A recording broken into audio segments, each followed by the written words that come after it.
everybody. Welcome in and hello to TikTok.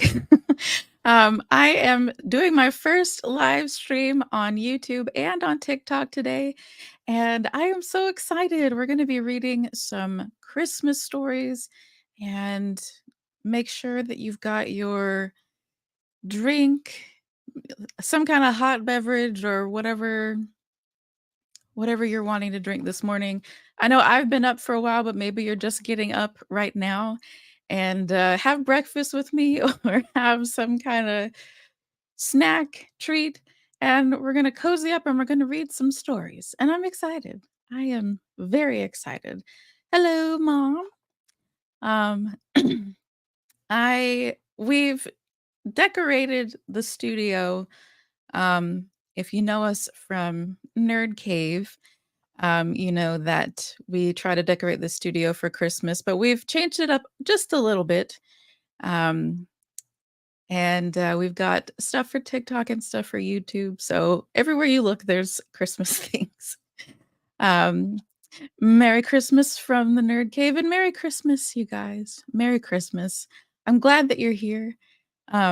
I have been wanting to do this for a while, and I deal with some health issues, and I had a flare up a couple or last week and wasn't sure what this week was going to look like. So I was like, I don't know if I'm going to be able to do it, but I've been feeling better. Um, Today I'm having some issues, but we're going to power through it.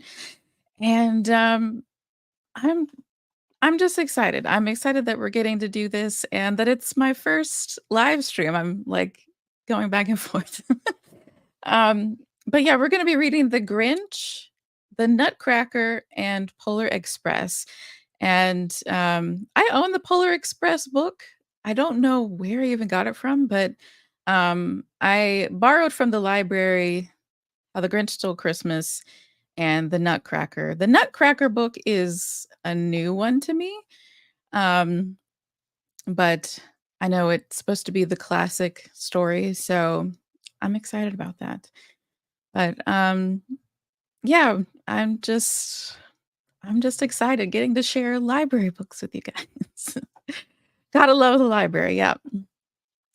Um, and I'm I've done lives before, but it's just really exciting to be able to do it on like my own channel or my own TikTok. And I don't know, it just feels like the start of doing something new and exciting. And um, I've only had the YouTube channel for, I guess it's almost been a month now. Um, and I've been doing TikTok for a while with the book content, but yeah, I don't know. It's just really exciting to be able to do this. And I did some ribbons on my sweater this morning. I've got the ribbons, I've got the hat. We've got our little tree over here, and you can kind of see the ornaments back here. It's a little, you know, blurred in the background, but we've got our lights and we've got for TikTok, we've got gift bags and our tree over here. Um, I don't know. I loved the idea of doing like a cozy Christmas reading sort of stream. And I'm just glad that we're finally getting to do it. But I hope that you're doing well. Merry Christmas. And let me know how you're doing in the comments. What are you up to today? I know some people, I hope you're not having to, but I know some people might be doing some like last minute gift shopping and things like that. If you're having to do that today, I my thoughts and prayers are with you. Because I know it's gonna be crazy. I went to the store yesterday, like, I went to, like, Dollar Tree to pick up some things, and that was the busiest I've seen my Dollar Tree before, so, um, I can only imagine what the stores like Walmart or Target or whatever, are liked, especially today. Um, But hopefully you've got your things together. But no matter what, whether you've got gifts or maybe you're doing a small Christmas, whatever, I just hope that you have a wonderful Christmas this year. And let me know what you are doing for Christmas. I know Zach, my husband, and I are going to be spending time with our families. We're doing my family Christmas Eve day and then his family on Christmas Day, and just hanging out and having some fun. Um, I'm excited. We're going with my family to this place called Taste of Jerusalem. It's this local restaurant, and it has like a lot of like Arabic food, and it's just really good. Um, like I usually get it's like the chicken skewer meal or whatever, but um it's like spiced chicken with rice, and then I get like stuffed grape leaves, which are so good. And then they make the best hummus in the world. The best hummus. Um it's I don't know. You know that it's like made from scratch and it's fresh and just oh my gosh, it's so good. Um, but yeah, I'm excited about that. Um, yes, their hummus is so good. Um, but let me know what you are gonna be doing for Christmas. Um, I know for Christmas morning, I try to have like some kind of breakfast ready to go. And if you've never had it, it is super delicious, but, panettone, it's like this Italian sweet bread. Um, I think it's more of a dessert type thing or a snack, but, um, we've eaten it for breakfast at my house. I'm gluten-free, so I can't eat that, but I made some gluten-free pumpkin bread for myself, and I tried some the other day. I just realized I didn't go live on TikTok. Okay. Give me 1 second, guys. I'm talking to it and I didn't even go live. That's okay. Thank you for looking at that. My husband, Zach, is helping me out today.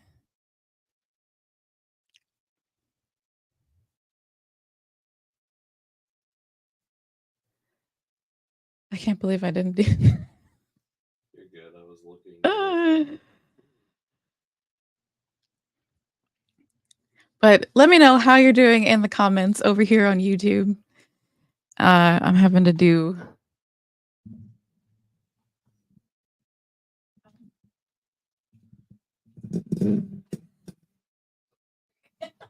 Sorry, it's like having to, like, take, like, an image of my face, sorry.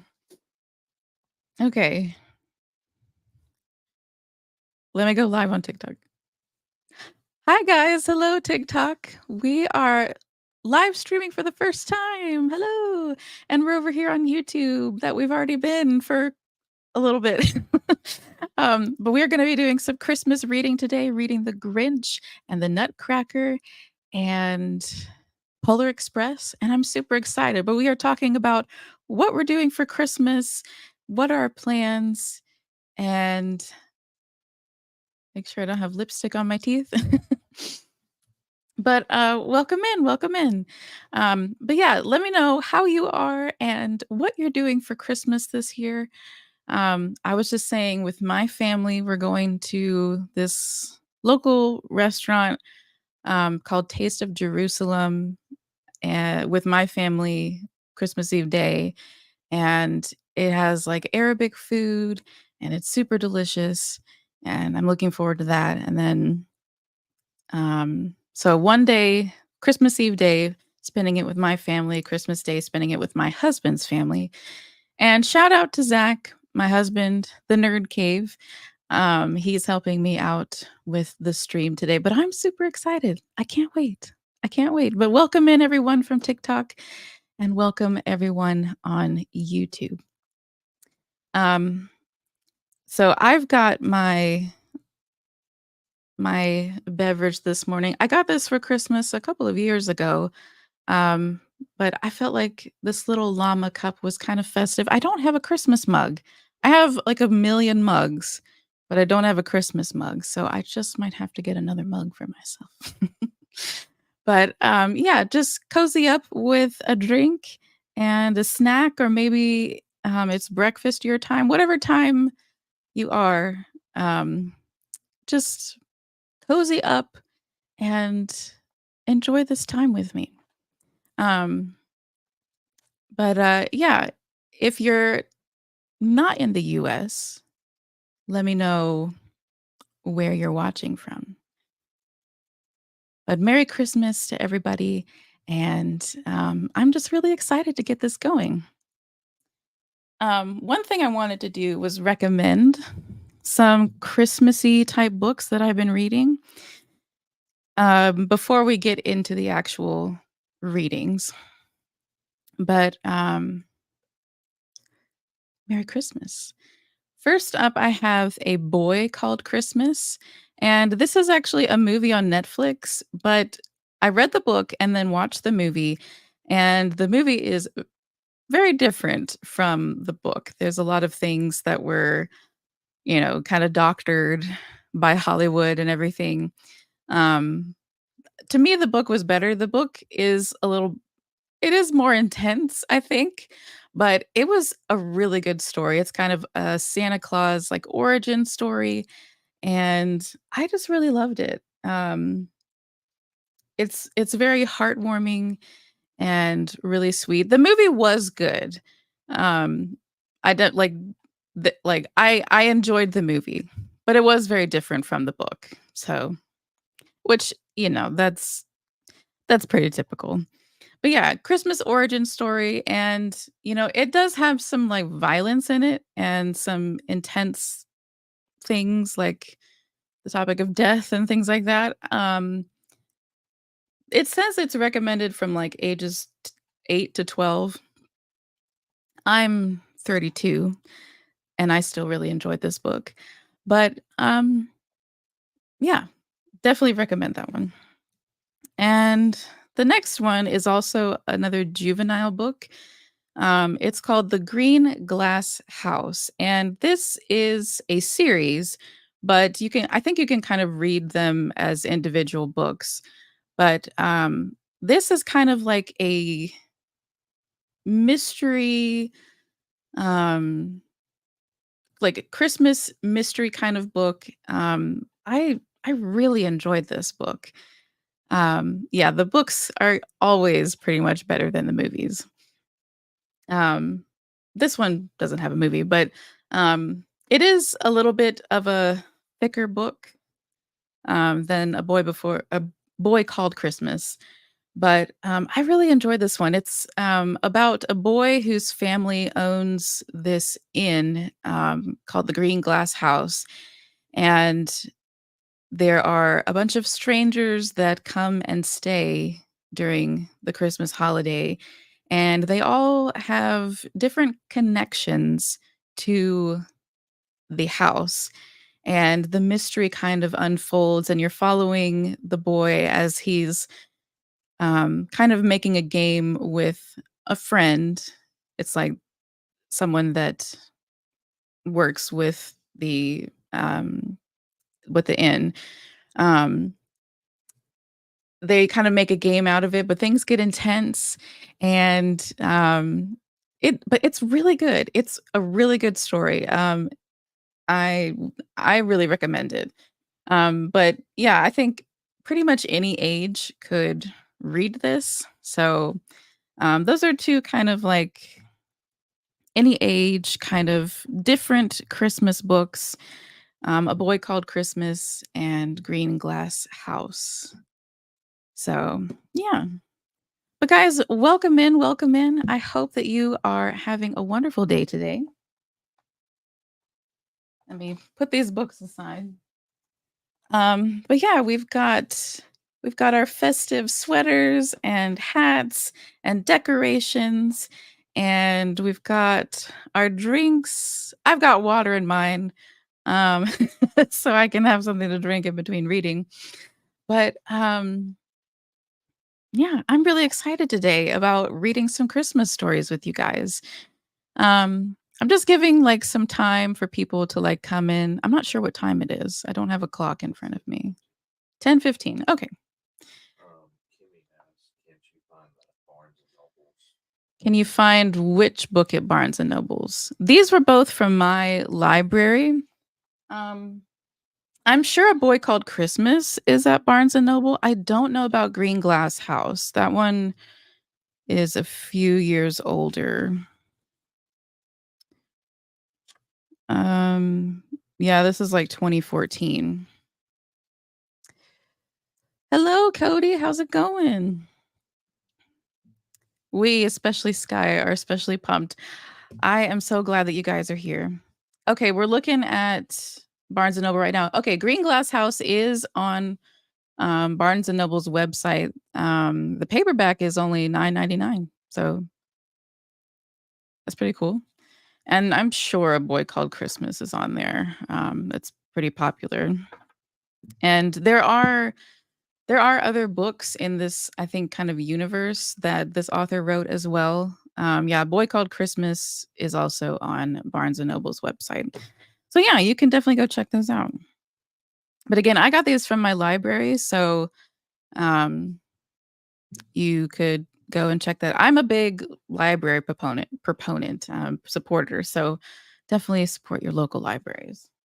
That's where I got all the books that we're gonna read today, so but let me know how you are, and let me know what you guys are doing for Christmas. I love knowing people's traditions and just different things that they're doing. If you're doing something new this year, Merry Christmas, Sky. Merry Christmas, everybody.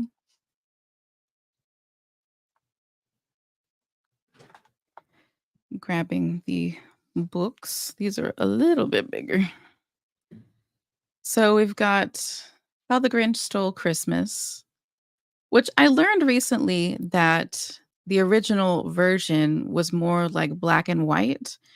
This is the full color edition, but, I didn't know that. I thought that was really interesting.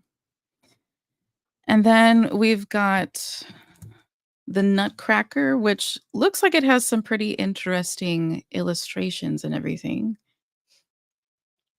And, of course, this is my personal book, not from the library, The Polar Express. So let me know the debate on Polar Express. Some people love it and some people hate it because of like the animation style. Um, I love Polar Express. My husband does not like Polar Express. He's like, it creeps me out. The animation is weird. Um, let me know what side of the coin you're on if you've seen Polar Express. We are going to each of our parents' house, going to smoke a ham and enjoy the weekend. Sounds like a good time. Sounds like a good time. But welcome in, everybody. Again, we are going to be reading some Christmas stories today. And Merry Christmas, everybody. I think first we're going to read How the Grinch Stole Christmas.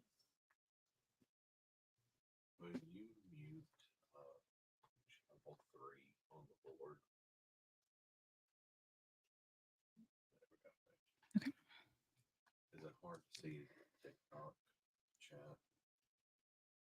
No, it's fine. Sorry, my guy behind the camera, my husband, is helping me out. Thank you, Kimmy, for following. Thank you so much. Welcome to the family. This is my first live on YouTube and on TikTok, so it's like new for everybody. Cody on YouTube says, um, "I'm not a fan due to the illustration. I remember having the book growing up and it felt creepy. Not sure why." Oh no.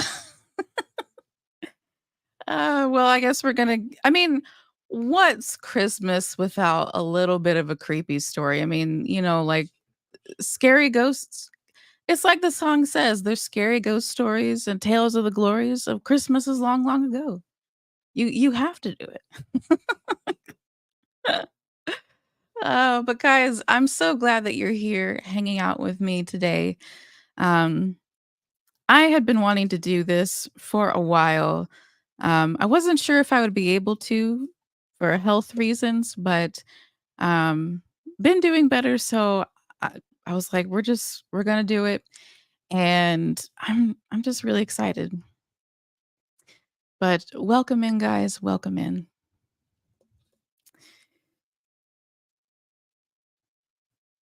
Let me know if you are if you've got like a cozy drink, like hot chocolate or coffee or cider or tea. I love all those things. Um, or if you've got some kind of tasty snack. I had oatmeal this morning. That was my breakfast. Maybe you're getting up right now and having breakfast. I don't know. Yeah, I've got water right now. I gotta have that H2O. Welcome in, guys. Welcome in. I've got my sweater that I tied ribbons to, uh, my festive hat.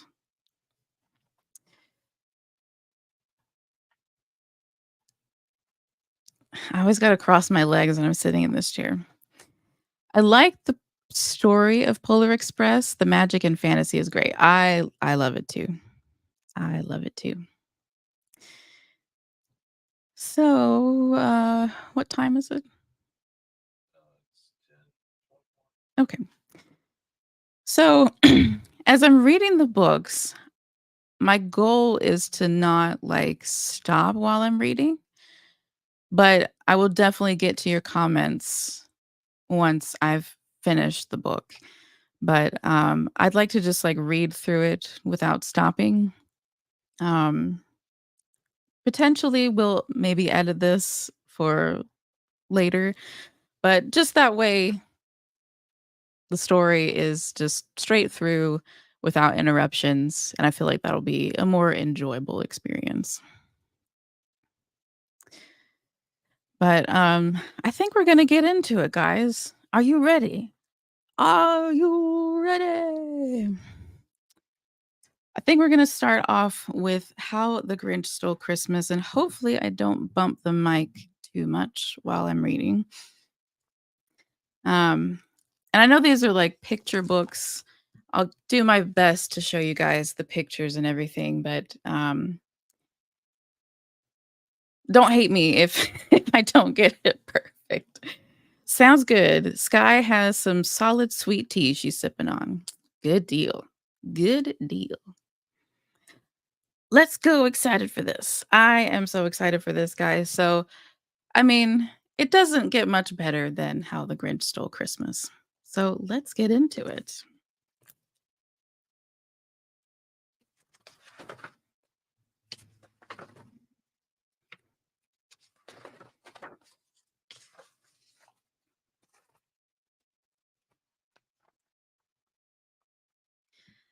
Every Who down in Whoville liked Christmas a lot.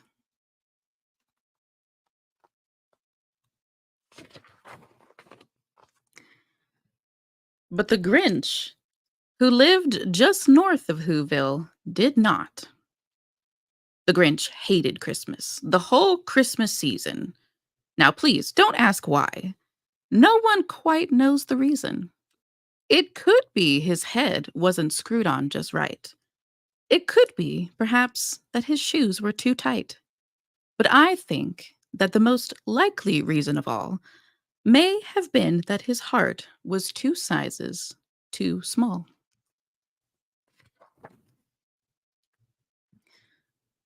But whatever the reason, his heart or his shoes, he stood there on Christmas Eve, hating the Who's, staring down from his cave with a sour, grinchy frown at the warm lighted windows below in their town. For he knew every Who down in Whoville beneath was busy now hanging a mistletoe wreath. And they're hanging their stockings, he snarled with a sneer. Tomorrow is Christmas. It's practically here. Then he growled, with his Grinch fingers nervously drumming. I must find some way to stop Christmas from coming. For tomorrow, he knew.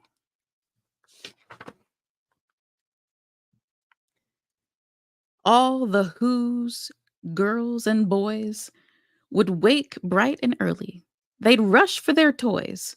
And then, oh, the noise! Oh, the noise, noise, noise, noise! That's one thing he hated. The noise. Noise. Noise. Noise.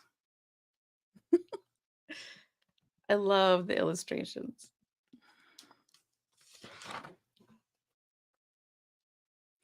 And then the Who's, young and old, would sit down to a feast, and they'd feast, and they'd feast, and they'd feast, feast, feast, feast. And they would feast on Who pudding and rare Who roast beast, which was something the Grinch couldn't stand in the least.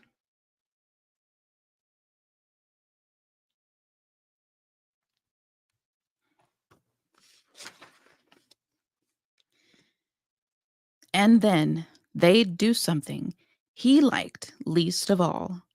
Every Who down in Whoville, the tall and the small, would stand close together with Christmas bells ringing. They'd stand hand in hand, and the Who's would start singing. They'd sing, and they'd sing, and they'd sing, sing, sing, sing. And the more the Grinch thought of this Who Christmas sing, the more the Grinch thought, I must stop this whole thing. Why, for the 53 years I've put up with it now, I must stop this Christmas from coming. But how?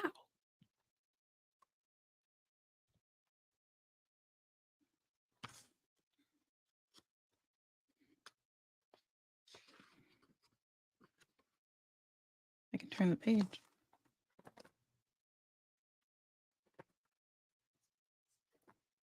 And then he got an idea, an awful idea. The Grinch got a wonderful, awful idea.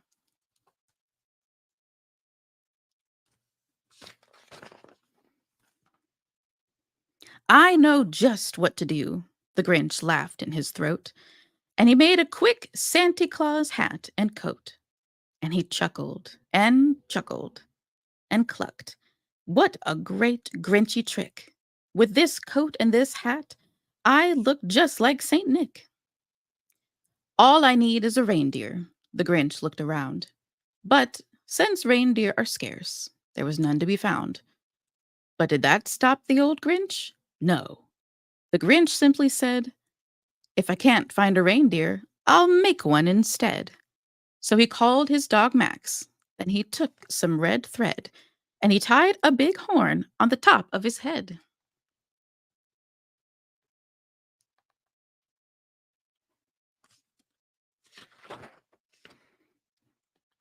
Then he loaded some bags and some old empty sacks on ramshackle sleigh, and he hitched up old Max.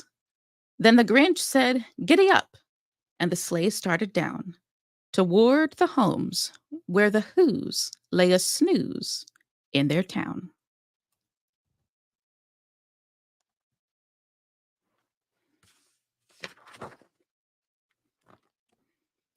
All their windows were dark, quiet snow filled the air. All the Who's were all dreaming sweet dreams without care. When he came to the first little house on the square, this is stop number one, the old Grinchy Claus hissed, and he climbed to the roof, empty bags in his fist.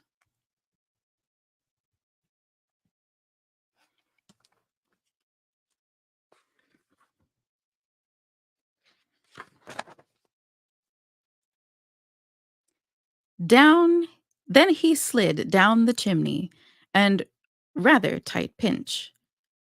But if Santa could do it, then so could the Grinch.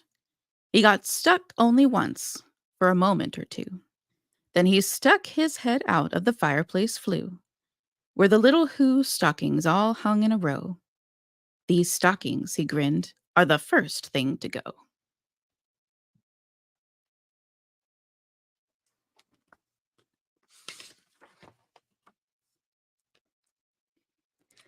Then he slithered and slunk with a smile most unpleasant. Around the whole room he took every present: pop guns and bicycles, roller skates, drums, checkerboards, tricycles, popcorn, and plums. And he stuffed them in his bags. Then the Grinch, very nimbly, stuffed all the bags, one by one, up the chimbley. It does say chimbley.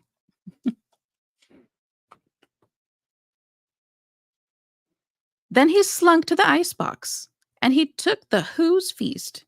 He took the Who pudding. He took the roast beast. He cleaned out that icebox as quick as a flash.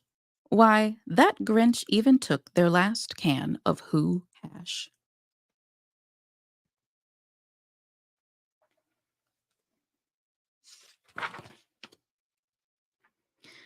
Then he stuffed all the food up the chimney with glee. And now, grinned the Grinch, I will stuff up the tree.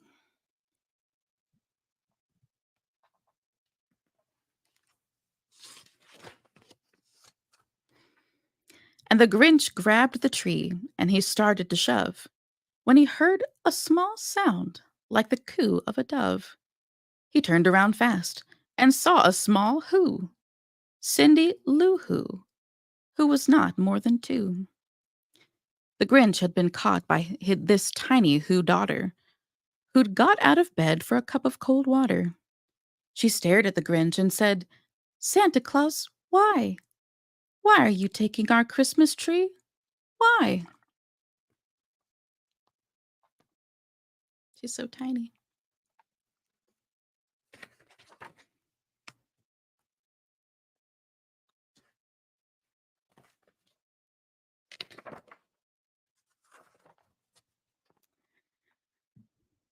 But that old Grinch was so smart and so slick. He thought up a lie, and he thought it up quick. "Why, my little sweet tot," the fake Santa Claus lied, "there's a light on this tree that won't light on one side. So I'm taking it home to my workshop, my dear. I'll fix it up there, then bring it back here." And his fib fooled the child. Then he patted her head, and he got her a drink and sent her to bed. And when Cindy Lou Who went to bed with her cup, he went to the chimney and stuffed the tree up.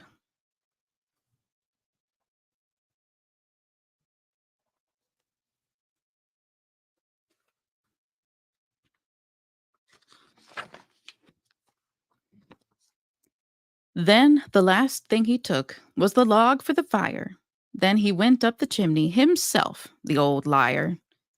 On their walls he left nothing but hooks and some wire. And the one speck of food that he left in the house was a crumb that was even too small for a mouse.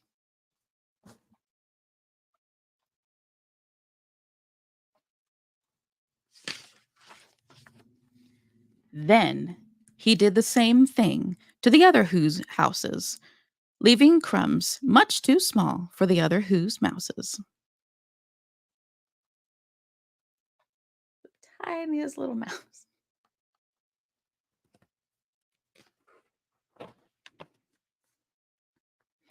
It was 1/4 past dawn.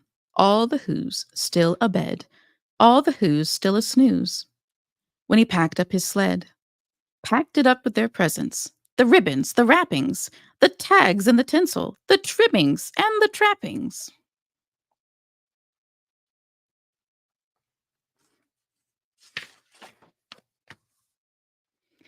3,000 feet up the side of Mount Crumpet, he rode with his load to the tip top to dump it. Pooh pooh to the Who's. He was Grinchishly humming. They're finding out now that no Christmas is coming. They're just waking up, and I know just what they'll do. Their mouths will hang open a minute or two. Then the Who's down in Whoville will all cry boo hoo.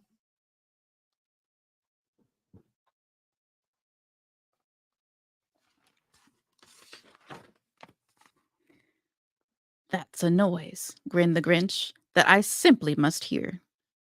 So he paused And the Grinch put his hand to his ear, and he did hear a sound rising over the snow. It started in low, then it started to grow.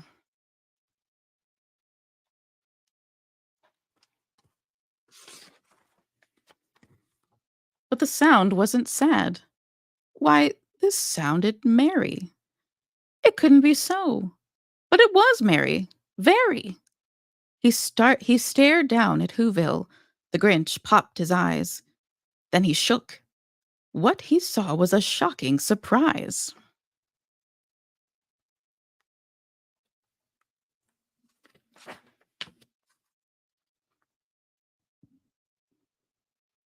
Excuse me. Every Who down in Whoville, the tall and the small, was singing without any presents at all. He hadn't stopped Christmas from coming. It came. Somehow or other, it came just the same.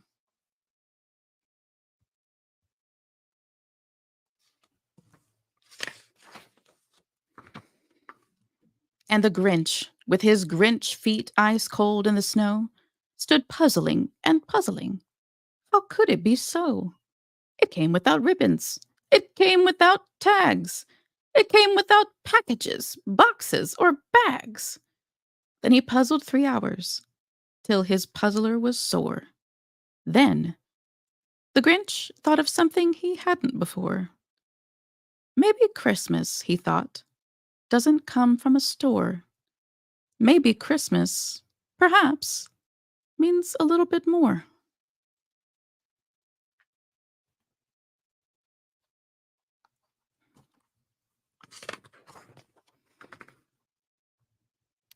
And what happened then? Well, in Whoville they say that the Grinch's small heart, grew 3 sizes that day.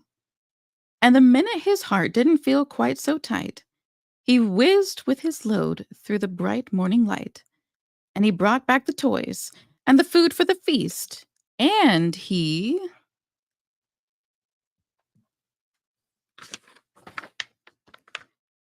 himself, the Grinch, carved the roast beast.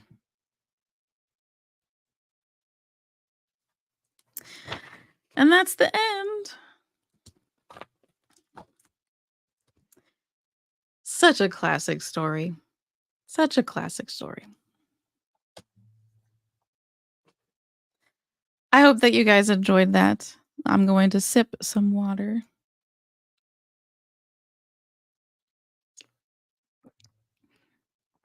Now, the next book that we have, The Nutcracker, is a little bit longer. So I think I'm going to read that one a little bit faster. It's a little bit heavier, so we'll see how I do with holding the book. But guys, welcome in. I hope that you're doing well. We are reading some Christmas stories, some classic Christmas stories. And just come and cozy up and hang out.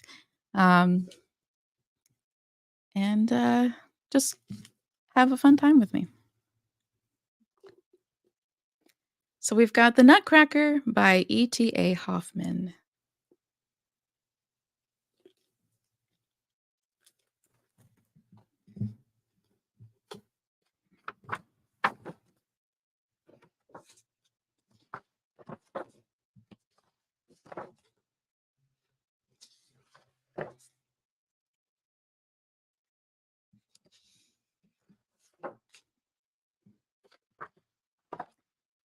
Sorry, there's an intro I'm trying to get to. Yeah, the illustrations in this are quite something.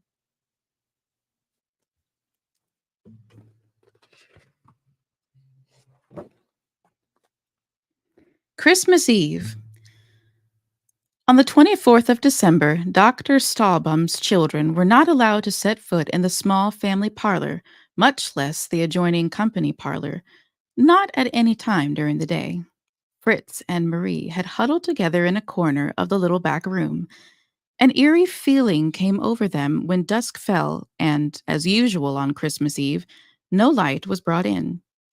In whispers, Fritz told his younger sister, she had just turned 7, that since early morning he had heard murmuring and shuffling and muffled hammer blows in the locked rooms. And a short while before, he confided, a small, dark man had crept down the hallway with a big box under his arm, and he, Fritz, felt pretty sure that this could only be Godfather Drosselmeyer.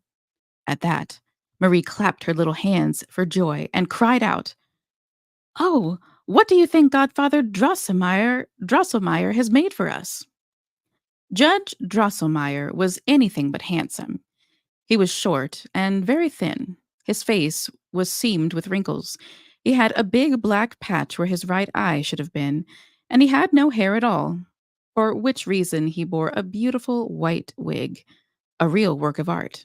And Judge Drosselmeyer was himself a skilled craftsman, able to make and repair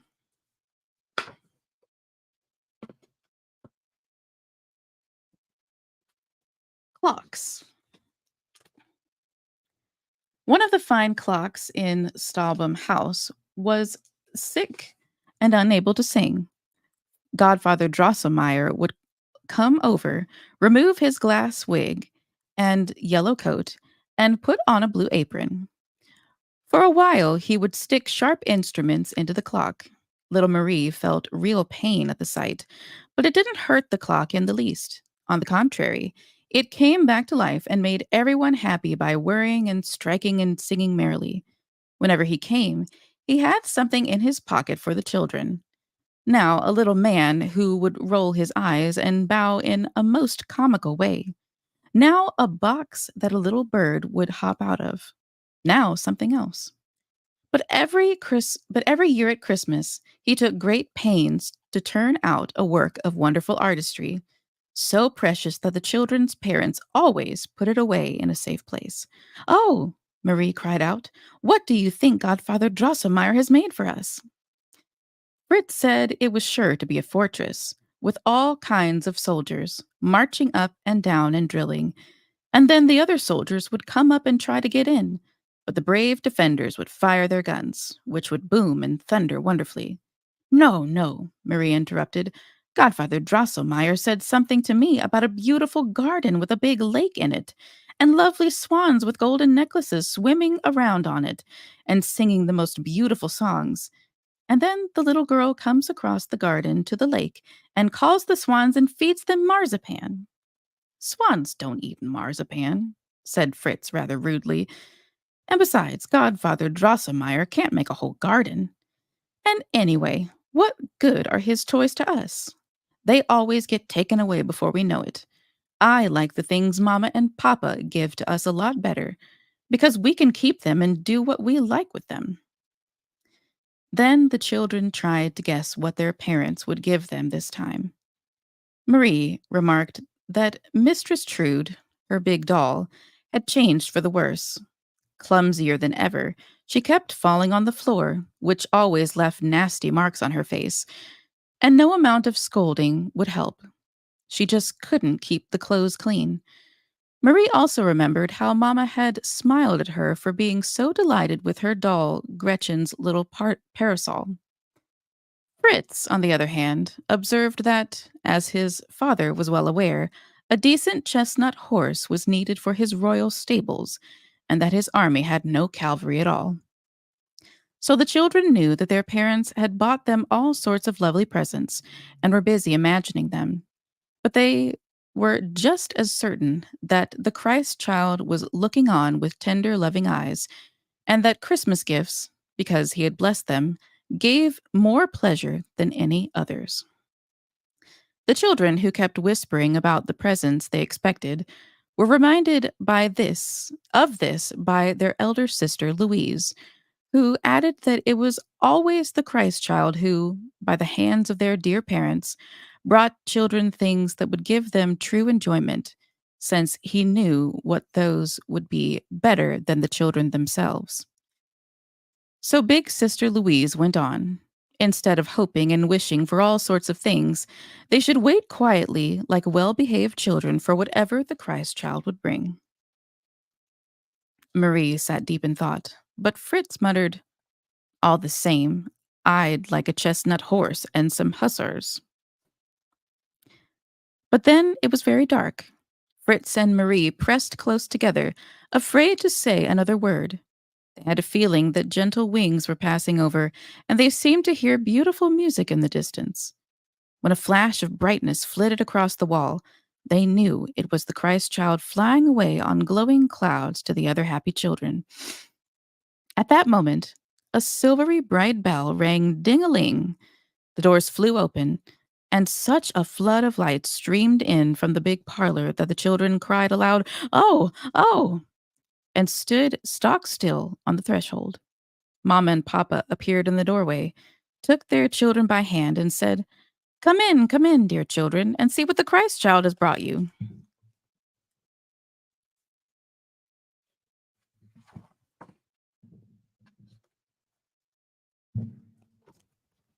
And pretty illustrations.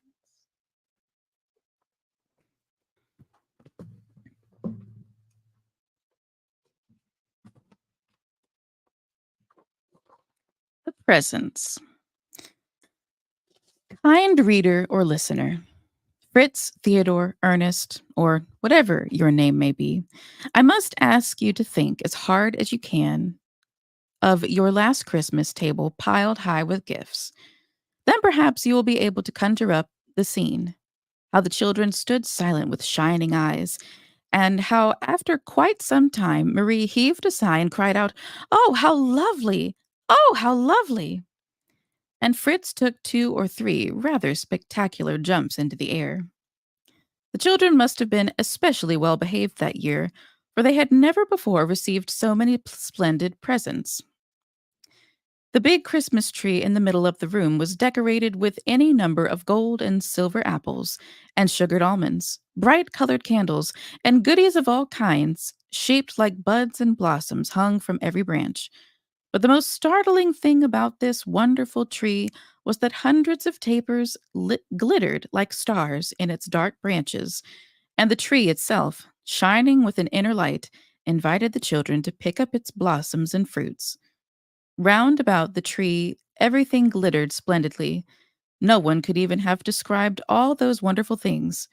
Marie discovered the prettiest dolls and all sorts of shining utensils.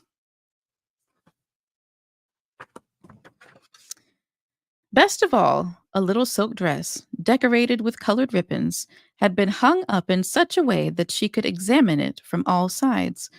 And examine it she did, crying out time after time, oh, what a beautiful, lovely dress.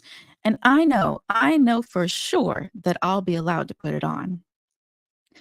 Meanwhile, Fritz galloped around the table 3 or 4 times, trying out the new horse that, true enough, had found already bridled on the table. On dismounting, he remarked that the beast was rather wild, but it didn't matter. He'd break him in. Then he reviewed his new squadron of hussars, who were admirably fitted out in red and gold uniforms, with silver sabers and mountains so gleaming white that they too seemed to be of pure silver. When the children had calmed down a little, they got ready to look at the picture books that lay open, showing all sorts of beautiful flowers and people clothed in many colors and dear little children at play, all painted to look as natural as if they were really alive and talking. Well, the children were just getting ready to look at these wonderful books when the bell rang again. Knowing that Godfather Drosselmeyer would be unveiling his present, they ran to the table that had been set up beside the wall. The screen that had hidden it was taken away, and what did the children see? On a green lawn, bright with flowers, stood a magnificent castle with dozens of sparkling windows and golden towers. Chimes were playing, doors and windows opened, and tiny but shapely ladies and gentlemen wearing long dresses and plumed hats could be seen strolling around the rooms. In the central hall, the silver chandeliers had so many candles in them that they seemed to be all afire, and children in little skirts and doublets were dancing to the music of the chimes. A man in an emerald green cloak kept appearing at one of the windows, waving his hand and vanishing. And Godfather Drosselmeyer himself, who was hardly bigger than Papa's thumb, would come out from time to time and stand at the castle gate for a while and go back in. Branching his arms on the table, Bracing his arms on the table, Fritz looked for a while at the beautiful castle and at the dancing and walking figures. Then he said, Godfather Drosselmeyer, let me go inside your castle. Impossible, said the judge. And he was right, for it was foolish of Fritz to think of going into a castle that, golden towers and all, was not as high as himself. This Fritz understood, but after a while, when the ladies and gentlemen continued to stroll back and forth, the children to dance, the emerald green man to appear at the same window, and Godfather Drosselmeyer to step outside the door, Fritz said impatiently, Godfather Drosselmeyer, come out of the other door next time. That's not possible, dear Fritz, said the judge. Then, said Fritz, make that green man who keeps coming to the window walk around with the others. That too is impossible, said the judge. Then make the children come out, cried Fritz. I want to look at them up close. No, no, no. All those things are impossible, said the judge crossly. That's how the mechanism works, and it can't be changed. Is that right? Said Fritz with an affected drawl. It can't be changed, can it? In that case, Godfather Drosselmeyer, if all your precious little people in the castle can do is the same thing over and over again, they don't amount to much. I don't really care for them. Give me my hussars. They march forward and backward and as I command, and they're not shut up in a house. With that, he ran back to the Christmas table and made his squadrons trot this way and that on their silver horses, wheel about, charge, fire their guns to his heart's content. Marie also quietly crept away, for she too had soon tired of watching the dolls strolling and dancing about inside the castle, although, as she was a good, well-behaved child, she hadn't wanted to show it.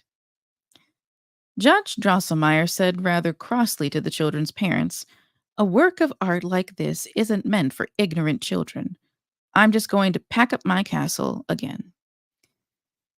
But Miss Stallenbaum came over and got him to show her the ingenious clockwork that moved the little figures, which meant taking the whole castle apart and putting it back together again. That cheered him up. And he gave the children some lovely brown men and women with gold faces, hands, and legs. They smelled as fragrant as gingerbread, and Fritz and Marie were delighted with them. Sister Louise had been given a lovely dress, which she put on when her mother asked her to, and she looked very pretty in it. But when Marie was asked to put on hers, she said she'd rather just look at it for a while, and she was allowed to do so. Marie's favorite. The real reason why Marie didn't want to leave the Christmas table was that she had just caught sight of something she hadn't noticed before. Fritz's hussars had been parading near the tree. When they marched away, an excellent little man came into view. He stood there quietly, as though patiently waiting his turn. One might have found fault with his build. His torso was too long and stout for his short, skinny legs, and his head was much too big for the rest of him. But to make up for these disadvantages, the distinction of his dress showed him to be a man of taste and breeding. He was wearing a well-cut lavender hussar's jacket with lots of white frogging and buttons, breeches of the same stuff, and the daintiest little boots that had ever graced the feet of a student or even an officer. They were molded as neatly to his dainty little legs as if they'd been painted on. Oddly enough, though, in view of these fine clothes he had, hanging from his shoulders, a skimpy, ungainly cloak that looked almost as if it were made of wood. And he was wearing what appeared to be a miner's cap. But Marie remembered that Godfather Drosselmeyer often wore a wretched-looking morning coat and a hideous cap, neither of which prevented him from being a dear, sweet grandfather. And it also occurred to Marie that even if... Sorry. Godfather Drosselmeyer were to dress as prettily as this little man, he wouldn't be as handsome. With Marie, it was love at first sight, and the longer she gazed at the sweet little man, the more delighted she was with his good natured face. His light green, slightly too prominent eyes were also full of kindness, and his well curled, white cotton beard was almost becoming, as it brought out the sweet smile of his bright lips. "Oh, father dear!" Marie cried out. "Who does the dear little man by the tree belong to?" "Dear child," said Dr. Stallenbaum, "our friend here will serve you all well. He will crack hard nuts for all you with his teeth, and he belongs to Louise as much as to you and Fritz." Carefully picking him up from the table, Dr. Stahlbaum lifted his woolen cloak, whereupon the little man opened his wide mouth, revealing 2 rows of sharp white teeth. At her father's bidding, Marie put in a nut, and crack! The little man bit it in two. The shell fell down, and Marie found the sweet kernel in her hand. Dr. Stallenbaum told the children that the pretty little man was descended from the Nutcracker family and practiced the trade of his forebears. Marie cried out for joy, and her father said, "Well, dear Marie, since you seem so fond of the friend Nutcracker, he shall be entrusted to your special care. Though, as I've already told you, Louise and Fritz have as much right to make use of him as you." Marie picked him up and gave him nuts to crack, but she chose the smallest so the little man wouldn't have to open his mouth too wide, which did not really become him. Louise joined her, and friend Nutcracker had to work for both of them. He seemed glad to do it, for he kept smiling in the friendliest way. By that time, Fritz was tired of riding and maneuvering. Hearing the sound of nuts being cracked, he ran over to his sisters and laughed heartily at the droll little man. After that, Fritz too wanted to eat nuts.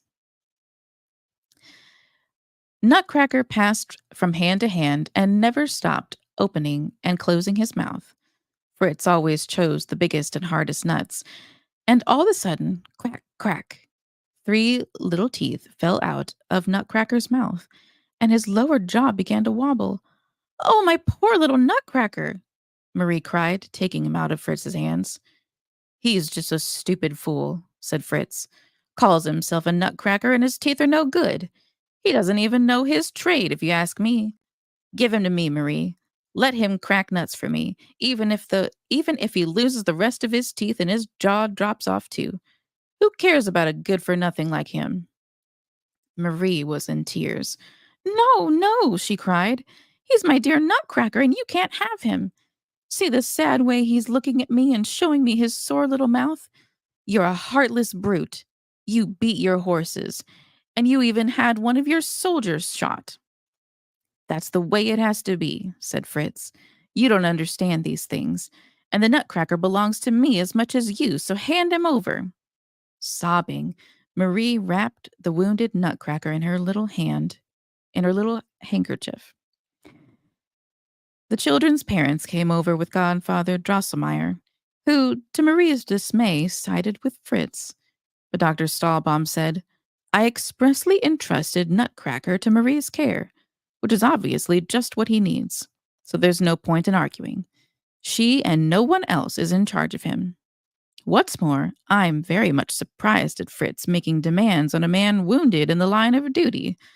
As a good soldier, he should know that wounded men are never expected to do active service." Fritz felt deeply ashamed, losing all interest in nuts and nutcrackers. He slunk away to the other side of the table, where, after posting the necessary sentries, he sent his hussars into night quarters. Marie collected Nutcracker's lost teeth and bandaged his wounded mouth with a pretty white ribbon she had taken from her dress. She rocked the poor little fellow, who was looking extremely pale and shaken, in her arms like a baby, meanwhile looking at the pretty pictures in the new picture book that lay there along with the other presents. She grew very angry, which was not like her at all, when Godfather Drosselmeyer laughed at her and kept asking why she was making such a fuss over such an ugly fellow. Remembering the strange resemblance between Nutcracker and Drosselmeyer, which had struck her at first sight of the little man, she said very gravely, "I'm not sure at all, grandfather, that if you were dressed like my dear Nutcracker and were not wearing such shiny boots, I'm not sure at all that you'd look as handsome as he does." Marie didn't know why her parents laughed so heartily, or why the judge went red in the face and hardly laughed at all. There may have been some special reason. Strange happenings. Along, along the wall to your left, as you enter the Stallenbaum's living room, there is a tall glass fronted cabinet in which the children kept all the lovely presents they received each year.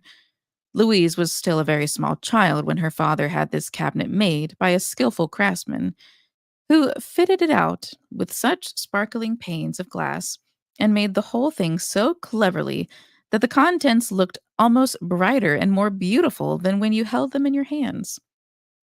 On the top shelf, beyond the reach of Marie and Fritz, were the products of Godfather Drosselmeyer's skill. The next shelf down held the picture books. As for the two lowest shelves, Marie and Fritz were allowed to keep whatever they pleased there.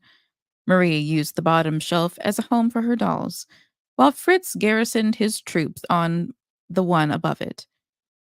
That is just what they did today. For while Fritz was installing his hussars on the higher of the two shelves, Marie pushed Mistress Trude onto one side, moved her new doll into the beautifully furnished room, and invited herself in to have tea and cakes with her. I've said that this room was very well furnished, and that's the truth. For my attentive reader, Marie, I don't know whether you, like the little Stahlbaum girl, you remember, of course, that she too was called Marie. I don't know, that is, whether you two have a lovely little flowered sofa, several little dear chairs, a charming tea table, and most especially a spanking clean bed for your lovely dolls to sleep in. All those things were in the corner of the shelf, the walls of which were papered with colored pictures. You can imagine that the new doll, whose name, as Marie learned that same evening, was Mistress Clara, found her room extremely comfortable. It was getting late, almost midnight. Godfather Drosselmeyer had left long ago, and still the children couldn't tear themselves away from the glass fronted cabinet, though their mother had several times urged them to turn in for the night. "It's true," Fritz finally said. "The poor fellows," meaning his hussars, "they need their rest." With that, he retired. But Marie pleaded, "Just a little while longer. Let me stay just a little longer, mother dear. I still have certain things to attend to, and then I'll go right off to bed." Marie was sensible, a sensible, well behaved child, so her mother felt that she could leave her alone with the toys for a while without too much cause for worry. Still, to make sure that Marie wouldn't be so intent on her new doll and all the other new toys that she'd forget the candles around the cupboard, her mother put them all out, leaving on only the lamp, which hung from the ceiling in the middle of the room and cast a pleasantly soft light. Excuse me.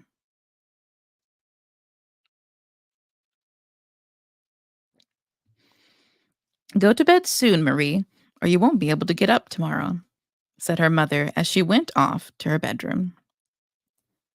As soon as Marie was alone, she did what had been most on her mind, something that she herself didn't know why. She couldn't mention to her mother.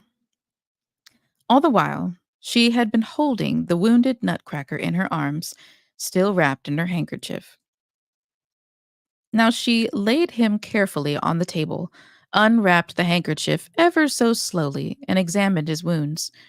Nutcracker was very pale, but he gave Marie a sad, friendly smile that went straight to her heart. "Dear Nutcracker," she said softly, "don't be angry at Brother Fritz for hurting you so. He meant no harm. It's just that the rough soldier's life has made him somewhat hard-hearted. Otherwise, he's not a bad boy, I assure you. But now I'm going to take the very best care of you until you're well and happy again. Your teeth will be put back in and held fast, and Godfather Drosselmeyer will set your shoulders straight. He's good at those things. Marie couldn't finish what she had to say, because the moment she mentioned Godfather Drosselmeyer, friend Nutcracker made a horrible face, and his eyes seemed to send out green sparks. But just as Marie was beginning to be frightened, Nutcracker turned to her with his usual sad smile, and she knew that what had so distorted his face was the light of the lamp, flaring up suddenly in the draught. What a foolish girl I am, she said to herself, getting scared for no reason, and even imagining that a wooden doll can make faces. But I do love Nutcracker, because he's so funny and good natured, and I will take the best care of him.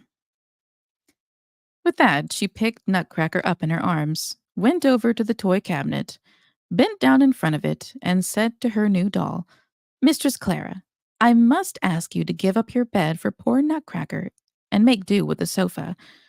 After all, you're bursting with health, or you wouldn't have such plump red cheeks, and I hope you realize that very few dolls, even the prettiest, have such nice, soft sofas to sleep on.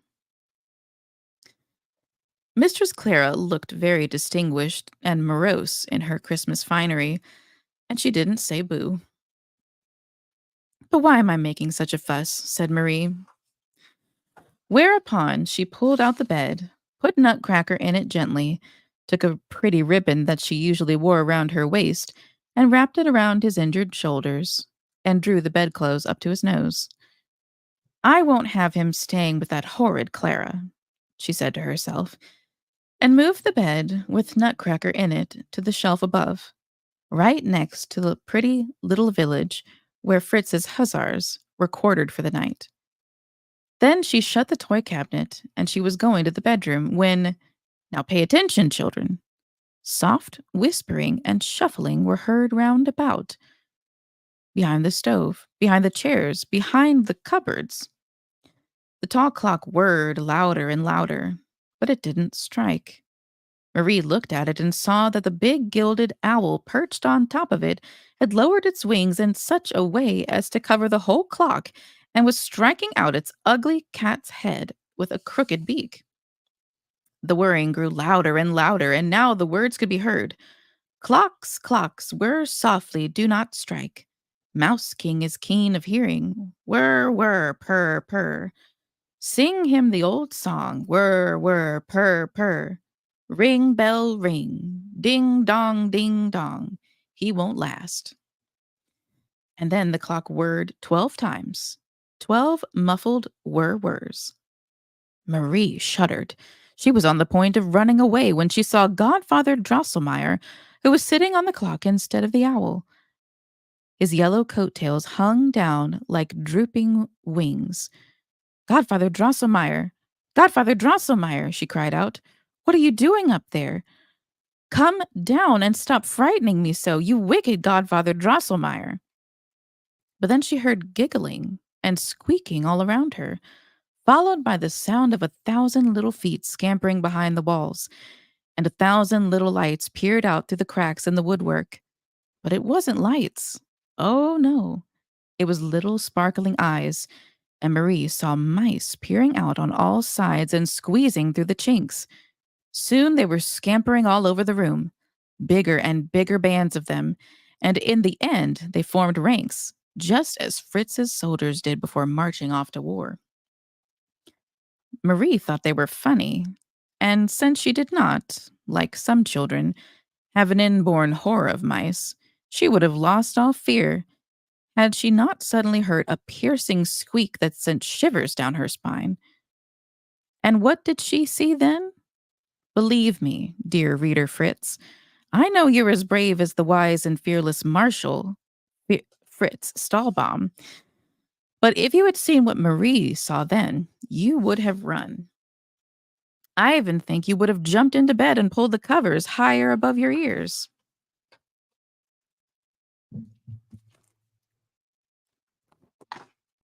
All right. Mice.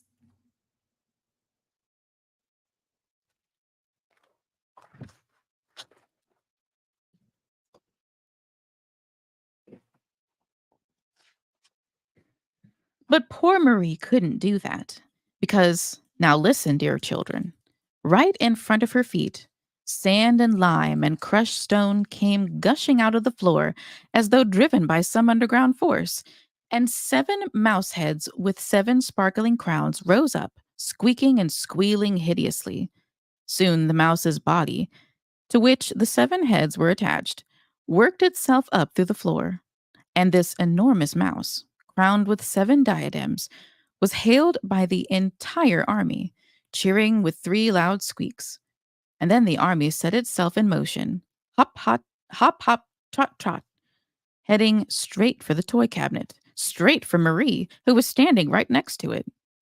Marie's heart beat so hard with fear and horror that she thought it would jump right out of her body and she would die. And then she felt as if her blood were standing still in her veins. Close to fainting, she reeled backward and then crash! The glass pane she had struck with her elbow fell in slivers on the floor. For a moment, she felt a stinging pain in her left arm, but suddenly her heart was lighter. She no longer heard the squeaking and hissing, and although she was unable to look, it seemed to her that the mice had been frightened by the noise of the shattering glass and crept back into their holes. But what now? Right behind Marie, strange sounds were heard in the cabinet, and delicate little voices whispering, "Awake, awake, on the fight, this very night. Awake, awake." At the same time, there was a delightful sound of bells. "Oh, that's my little music box," cried Marie happily, and she jumped to one side. Then she saw a strange glow inside the toy cabinet.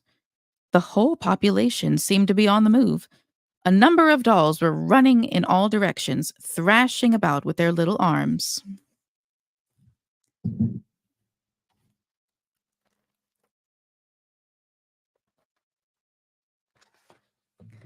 All at once, Nutcracker sat up, threw off his blanket, and jumped out of bed with both feet at once, shouting at the top of his lungs, "Crack, crack, crack! Ugly, stupid mice! We'll beat them blue and black! We'll squash them like lice!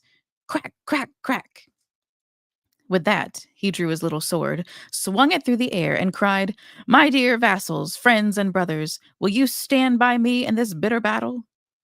Instantly, 3 scaramouches, a pantaloon, 4 chimney sweeps, 2 zither players, and a drummer shouted, "Yes, your lordship, we will follow you through the thick and thin to death, victory, and battle." Whereupon, imitating the intrepid Nutcracker, they jumped from the upper shelf. It was easy enough for them to jump, as they were fully dressed in silk and wool, and besides, there was nothing much inside them but cotton and sawdust. So they just plumbed down like sacks of wool. But poor Nutcracker would certainly have broken his arms and legs because, just imagine, it was nearly 2 feet from the shelf where he had been standing to the lowest one, and his body was as brittle as if it had been made of linden wood. Yes, Nutcracker would have undoubtedly broken his arms and legs if, just as he leapt, Mistress Clara hadn't jumped from the sofa and caught the hero, drawn sword and all, in her arms. "Ah, my dear Clara Sweet," cried Marie with her tears, "how unkind I was to you. I'm sure you were perfectly willing to give friend Nutcracker your bed."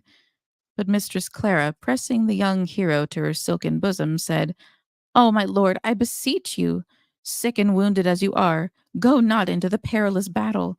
See how your brave vassals are mustering their forces, eager for the fray and confident of victory. Scaramouche, Pantaloon, Chimney Sweep, Zither Player, and Drummer are already below. The banner bearers here on my shelf are already on the move.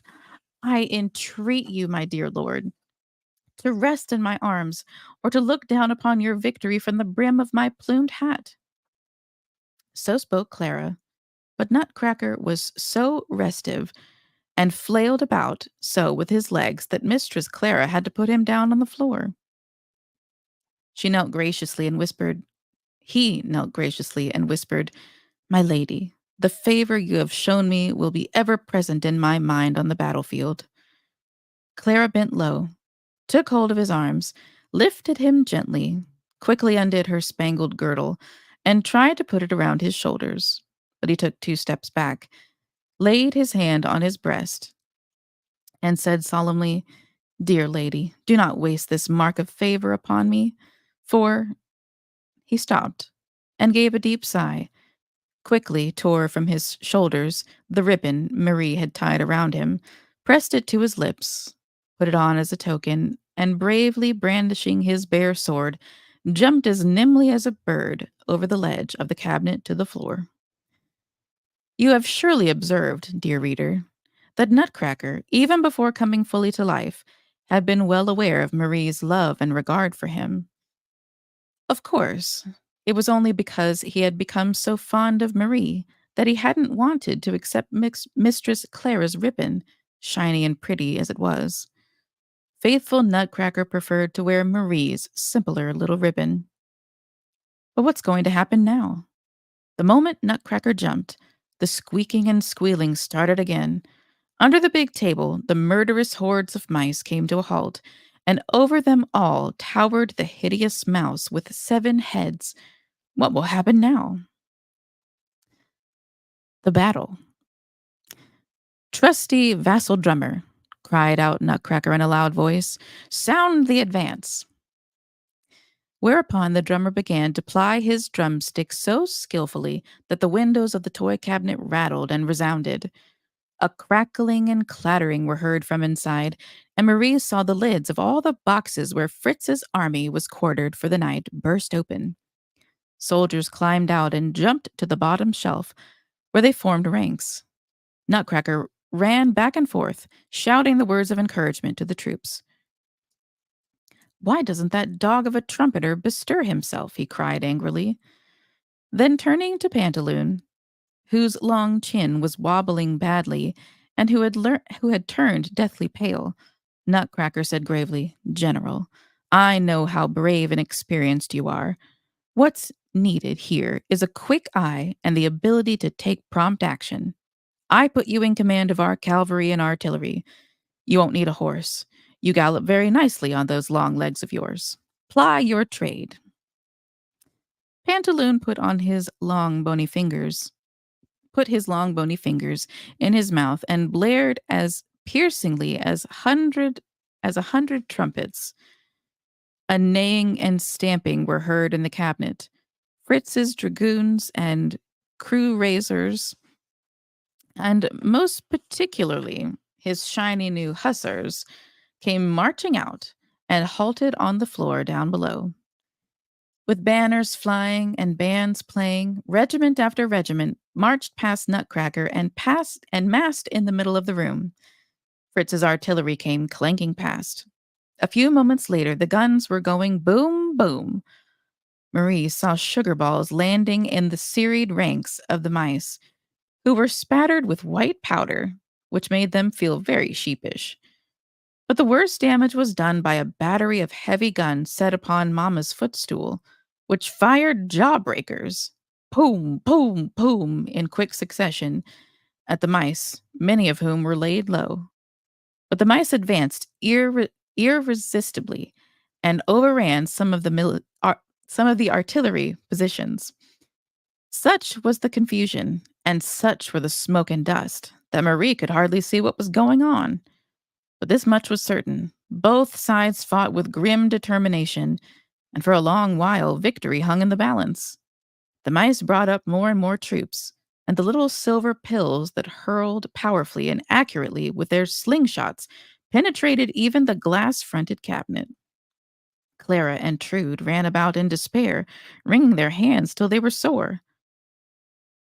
Shall I, the most beautiful of dolls, cried Clara, die in the bloom of my youth? Was it to perish within these 4 walls, sighed Trude, that I have preserved my youthful bloom down through the years? and then they fell on each other's necks and cried so loud that they could be heard above the din of battle. For, dear listener, you can have no idea the hubbub that now broke loose. Biff, boom, clatter, bang went the guns and muskets, and through it all, the king of the mice and his hench mice squeaked and screamed. Nutcracker's mighty voice could be heard shouting useful orders, while he himself could be seen striding amid his battalions in the thick of fire.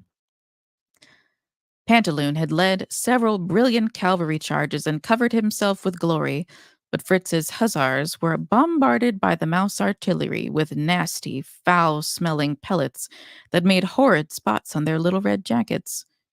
After that, they lost all desire to advance. "Column left, march!" cried Pantaloon. In the enthusiasm of giving orders, he too wheeled about to the left, and so did his cuirassiers and dragoons. In other words, they all column left marched and went home. This exposed the battery on the footstool, and it wasn't long before a large body of very ugly mice attacked so ferociously that the whole footstool, guns, gunners, and all, toppled over. In consternation, Nutcracker ordered his right wing to fall back. An experienced soldier like you, Fritz, knows the falling back is pretty much the same as running away, and I'm sure you feel as bad as I do about the misfortunes of Marie's beloved Nutcracker and his army.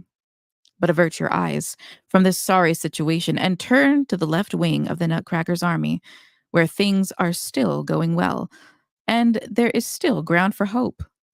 In the heat of battle, masses of mouse cavalry had been quietly emerging from under the chest of drawers and flung themselves with blood-curdling squeaks on the left wing of Nutcracker's army.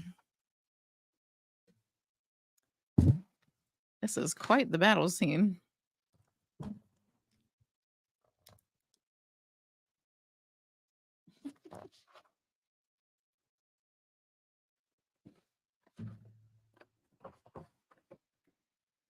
But what resistance they encountered! Slowly, because of the difficult terrain, the ledge of the glass-fronted cabinet had to be negotiated. The Banner Regiment, led by two Chinese emperors, had advanced and formed a square. These intrepid and magnificently uniformed troops, consisting of gardeners, Tyroleans, Tungusses, barbers, harlequins, cupids, lions, tigers, and monkeys, fought with coolness, courage, and perseverance. With their Spartan bravery, this elite regiment would have wrested the victory from the enemy, had not a daring mouse captain leapt into the fray and bitten off the head of one of the Chinese emperors, who, in falling, crushed two Tungusses and a monkey. This created a gap through which the enemy advanced, and soon the whole Banner Regiment was bitten to pieces. But the enemy gained little by their fiendish cruelty, for every time a mouse cavalryman murderously bit one of his valiant adversaries through the middle, a printed label stuck in his throat and he died on the spot. But this was little help to Nutcracker's army, which, having once begun to fall back, retreated farther and farther, with greater and greater losses, until the unfortunate Nutcracker found himself hard against the toy cabinet with a handful of followers. "Bring up the reserves," he cried. "Pantaloon, Scaramouche, Drummer, where are you?" He was still hoping for fresh troops from the cabinet. And true enough, a few brown men with gold faces, hats, and helmets came out, but they wielded their swords so clumsily that, far from hitting any of the enemy, they knocked off General Nutcracker's cap. It wasn't long before the enemy chasseurs had bitten off their legs, and in toppling over, they killed a number of the Nutcracker's men. Hemmed in on all sides, Nutcracker was in dire peril. He tried to jump over the ledge of the toy cabinet, but his legs were too short. Clara and Trude were lying in a faint and could not help him. Hussars and dragoons leaped nimbly past him into the cabinet. In wild despair, he shouted, "A horse! A horse! My kingdom for a horse!" At that moment, two enemy musketeers seized him by his wooden cloak and, squeaking triumphantly from his 7 throats, the king of the mice charged him. Marie was beside herself. "Oh, my poor Nutcracker, my poor Nutcracker," she sobbed. Without quite knowing what she was doing, she took off her left shoe and flung it with all her might into the thick of the enemy, hoping to hit their king. At that moment, everything vanished from Marie's sight. She felt a sharp pain in her left arm and fell to the floor in a faint. Marie's illness. When Marie awoke from her deep, death-like sleep, she was lying in her little bed. The sun was shining into the room, sparkling on the ice-coated window panes. A strange gentleman was sitting beside her, but she soon recognized him as Dr. Wendelstern. "She's awake," he said softly. Her mother came over and gave her anxious, questioning look. "Oh, mother dear," Marie whispered. "Have all the nasty mice gone away? Was Nutcracker saved?" "Don't talk such nonsense, child," said her mother. "What have mice got to do with the Nutcracker? Oh, you naughty child. We've been so worried about you.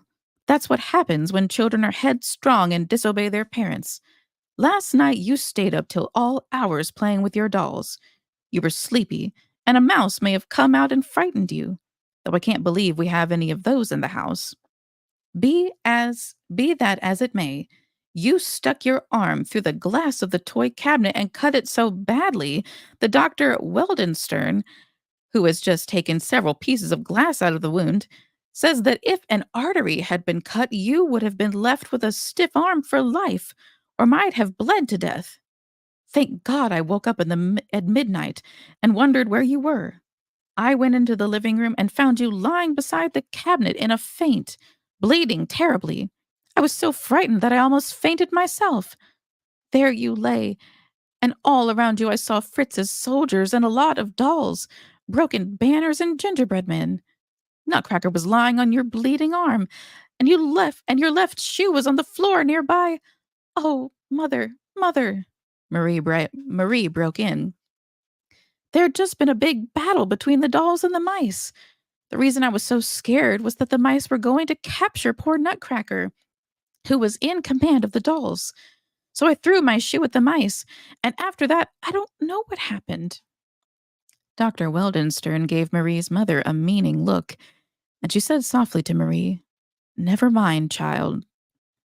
Don't you worry. The mice are all gone, and Nutcracker is safe in the toy cabinet." Then Marie's father came in and had a long talk with Dr. Wendelstern. He felt Marie's pulse, and she heard some talk of wound fever. She had to stay in bed and take medicine, and that went on for several days, though apart from some slight pain in her arm, she didn't feel sick or uncomfortable. She knew that Nutcracker had come out of battle safely, and sometimes she seemed, as if in a dream, to hear him saying to her quite distinctly, "Marie, dearest lady, I am deeply indebted to you, but you can do even more for me." She wondered what that might be, but in vain she couldn't think of anything. She couldn't play properly because of her sore arm, and when she tried to read or leaf through her picture books, everything looked so hazy that she had to stop. Time hung heavy in her hands, and she could hardly wait till nightfall, because then her mother sat down beside her bed, and told her beautiful stories. She had just told her the excellent story of Prince Fadark Fa- Facardin when the door opened and Godfather Drosselmeyer stepped in, saying, "It's high time that I saw for myself how my poor little Marie is getting along." The moment Marie saw Godfather Drosselmeyer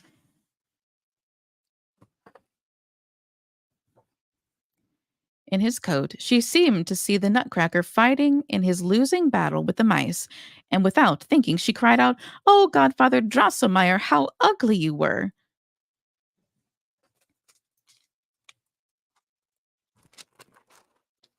Here we are in the bed.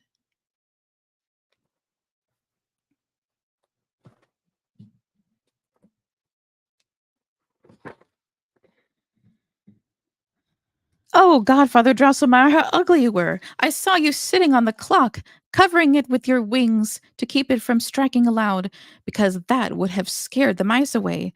I heard you calling the king of the mice. Oh, why didn't you come to the Nutcracker's help? You nasty Godfather Drosselmeyer. It's all your fault that I hurt myself and have to lie here in sick bed. Marie's mother was horrified. Dear child, she said, what are you talking about? But Godfather Drosselmeyer made strange faces and said in a rasping, monotone voice, Pendulum had to whir, softly purr. That couldn't strike. That's how pendulums are. And bells are ringing. Ding dong, bing bong, bing bong. Doll girl, don't be frightened. Bells are ringing loud and long to chase the king of mice away. Owl comes flying back in gray. Pick, peck, pick, and peck. Bells are ringing. Clocks are whirring. Pendulums can't help whirring. Snick, snack, whir, and purr. Maurice stared wide-eyed at Godfather Drosselmeyer because he looked entirely different and much uglier than usual and was moving his right arm back and forth like a marionette. She would have been really afraid of him if her mother hadn't been there and if Fritz, who had turned up in the meantime, hadn't interrupted him with a loud laughter and cried out, Goodness gracious, Godfather Drosselmeyer, you're really funny today. You make me think of the jumping jack that I threw behind the stove the other day.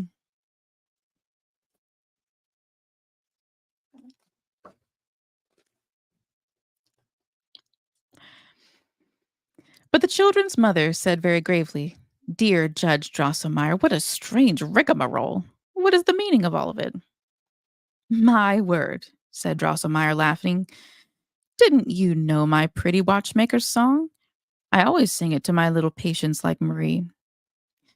With that, he sat down at Marie's bedside and said, Don't be cross with me for not putting out all 14 of the Mouse King's eyes. That wasn't possible. Instead, I've brought you something that will really give you pleasure. With that, he reached into his pocket, and guess what he took out? Nutcracker, whose lost teeth had been put back in very neatly and firmly, and whose broken jaw he had fixed good as new. Marie cried for joy, but her mother said with a smile, You see how good Godfather Drosselmeyer is to your Nutcracker? And Marie, the judge broke in, you'll have to admit that Nutcracker is no great beauty. Now, if you like, I shall tell you how such ugliness came into his family. Oh, yes, it's been handed down from generation to generation. Or maybe you already know the story of Princess Pirlipat, the witch Mouserynx, and the clever clockmaker. Hey, Godfather Drosselmeyer, Fritz interrupted. You've put Nutcracker's teeth in just right, and his jaw isn't as wobbly as it was. But why hasn't he got a sword? Why haven't you given him one? My dear boy, said Drosselmeyer testily, you have always to complain. Why should I worry about Nutcracker's sword? I've cured his bodily ills. It's up to him to find himself a sword if he wants to. That's a fact, said Fritz. If he's worth his salt, he'll get himself the weapons he needs. All right, Marie, the judge went on. Tell me if you know the story of Princess Pirlipat. No, I don't. Oh, tell it, Godfather Drosselmeyer. I hope, said the child's mother. I do hope, dear judge, that this story won't be as gruesome as your stories usually are. Oh, no, dear lady, said Drosselmeyer. On the contrary, this is a fairy story. Oh, tell it, dear godfather, the children cried. And the judge began. The story of the hard nut. Pirlipat's mother was a king's wife. That made her a queen. And the moment she was born, Pirlipat was a princess. The king was beside himself with joy over his beautiful daughter, who lay in her cradle. She cheered and danced and hopped about on one foot and shouted over and over again, Hurrah! Has anyone ever seen anything as beautiful as my Pirlipat? And all his ministers, generals, counselors, and staff officers hopped about on one foot like their sovereign and shouted, No, never! And indeed, it was undeniable that no more beautiful children than Princess Pirlipat had been born since the world began. Her little face might have been woven of the finest lily white and rose red silk. Her eyes were sparkling like azure stones, and her curly locks were like threads of gold. What's more, little Pirlipat was born with 2 rows of pearly white teeth, with which, 2 hours later, she bit the Lord Chancellor's finger when he went to bend low to get a closer look at her features, making him scream, "Oh, Jiminy!" Though it is also claimed that he just said, "Ouch." On this score, opinions are divided to this day, but Pirlipat definitely bit the Chancellor's finger, and the whole kingdom was delighted at this indication that spirit, energy, and perspicacity were housed in Pirlipat's exquisite little frame. In short, everyone was happy. Only the queen seemed troubled, though no one knew why. For one thing, she arranged for Pirlipat to be closely guarded. In addition to the sentries at the door and 2 ladies in waiting sitting close to the baby's cradle, there had to be 6 nurses in the room at night. But what seemed utterly absurd and beyond understanding was that each of the 6 nurses had to hold a tomcat on her lap and stroke him so busily all the night that he would never stop purring. Dear children, you couldn't possibly guess why Pirlipat's mother had to take all these precautions. But I know, and I'll tell you without delay. On a certain occasion, a number of excellent kings and charming princes had foregathered at the court of Pirlipat's father. Brilliant entertainment was provided, including tournaments, comedies, and balls. To show that he had adequate supply of gold and silver, the king had decided to dig deeply into the royal treasury and treat his guests to something really splendid. So, when the royal head cooked when the royal head cook informed him that the court astronomer had informed him that the time was right for pork butchering, the king resolved to provide a sumptuous sausage feast. He hopped into his carriage and drove about, personally inviting all the kings and princes to a simple spoonful of soup, as he put it, for he wished to enjoy their surprise. And then he said amiably to the queen, "You know, my dear, how I like sausages prepared." The queen knew exactly what he meant. He meant that she herself should perform the useful duty of sausage making, as she had done on other occasions. The chancellor of the exchequer was ordered to remove the big golden sausage kettle and the silver casseroles from the great treasury vault and send them to the kitchen. A great fire was made of sandalwood. The queen put on her damask apron, and soon the kettle was steaming with delicious sausage broth, whose fragrance penetrated even the council chamber. Overcome with delight, the king could not control himself. "Just a moment, gentlemen," he cried, and he ran to the kitchen, hugged the queen, and stirred the kettle for a moment with his golden scepter. That calmed him, and he went back to the council chamber. A critical moment came when the fat had to be cut into small cubes and browned on silver spits. The ladies in waiting withdrew because the queen, out of love and respect for her royal husband, wished to perform this task alone. But when the fat began to sizzle, a faint whisper was heard. "Sister," said the voice, "give me some of that. I am a queen too, and I want something good to eat."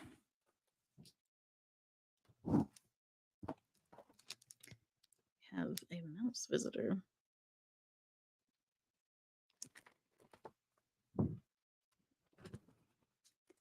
The queen knew who it was. It was Madame Mouserinks, who had been living in the royal palace for many years and claimed to be related to the royal family. She called herself the Queen of Mausolia and had a large retinue under her stove. The queen was a kindly woman, though unwilling to acknowledge Madame Mouserinks as her sister.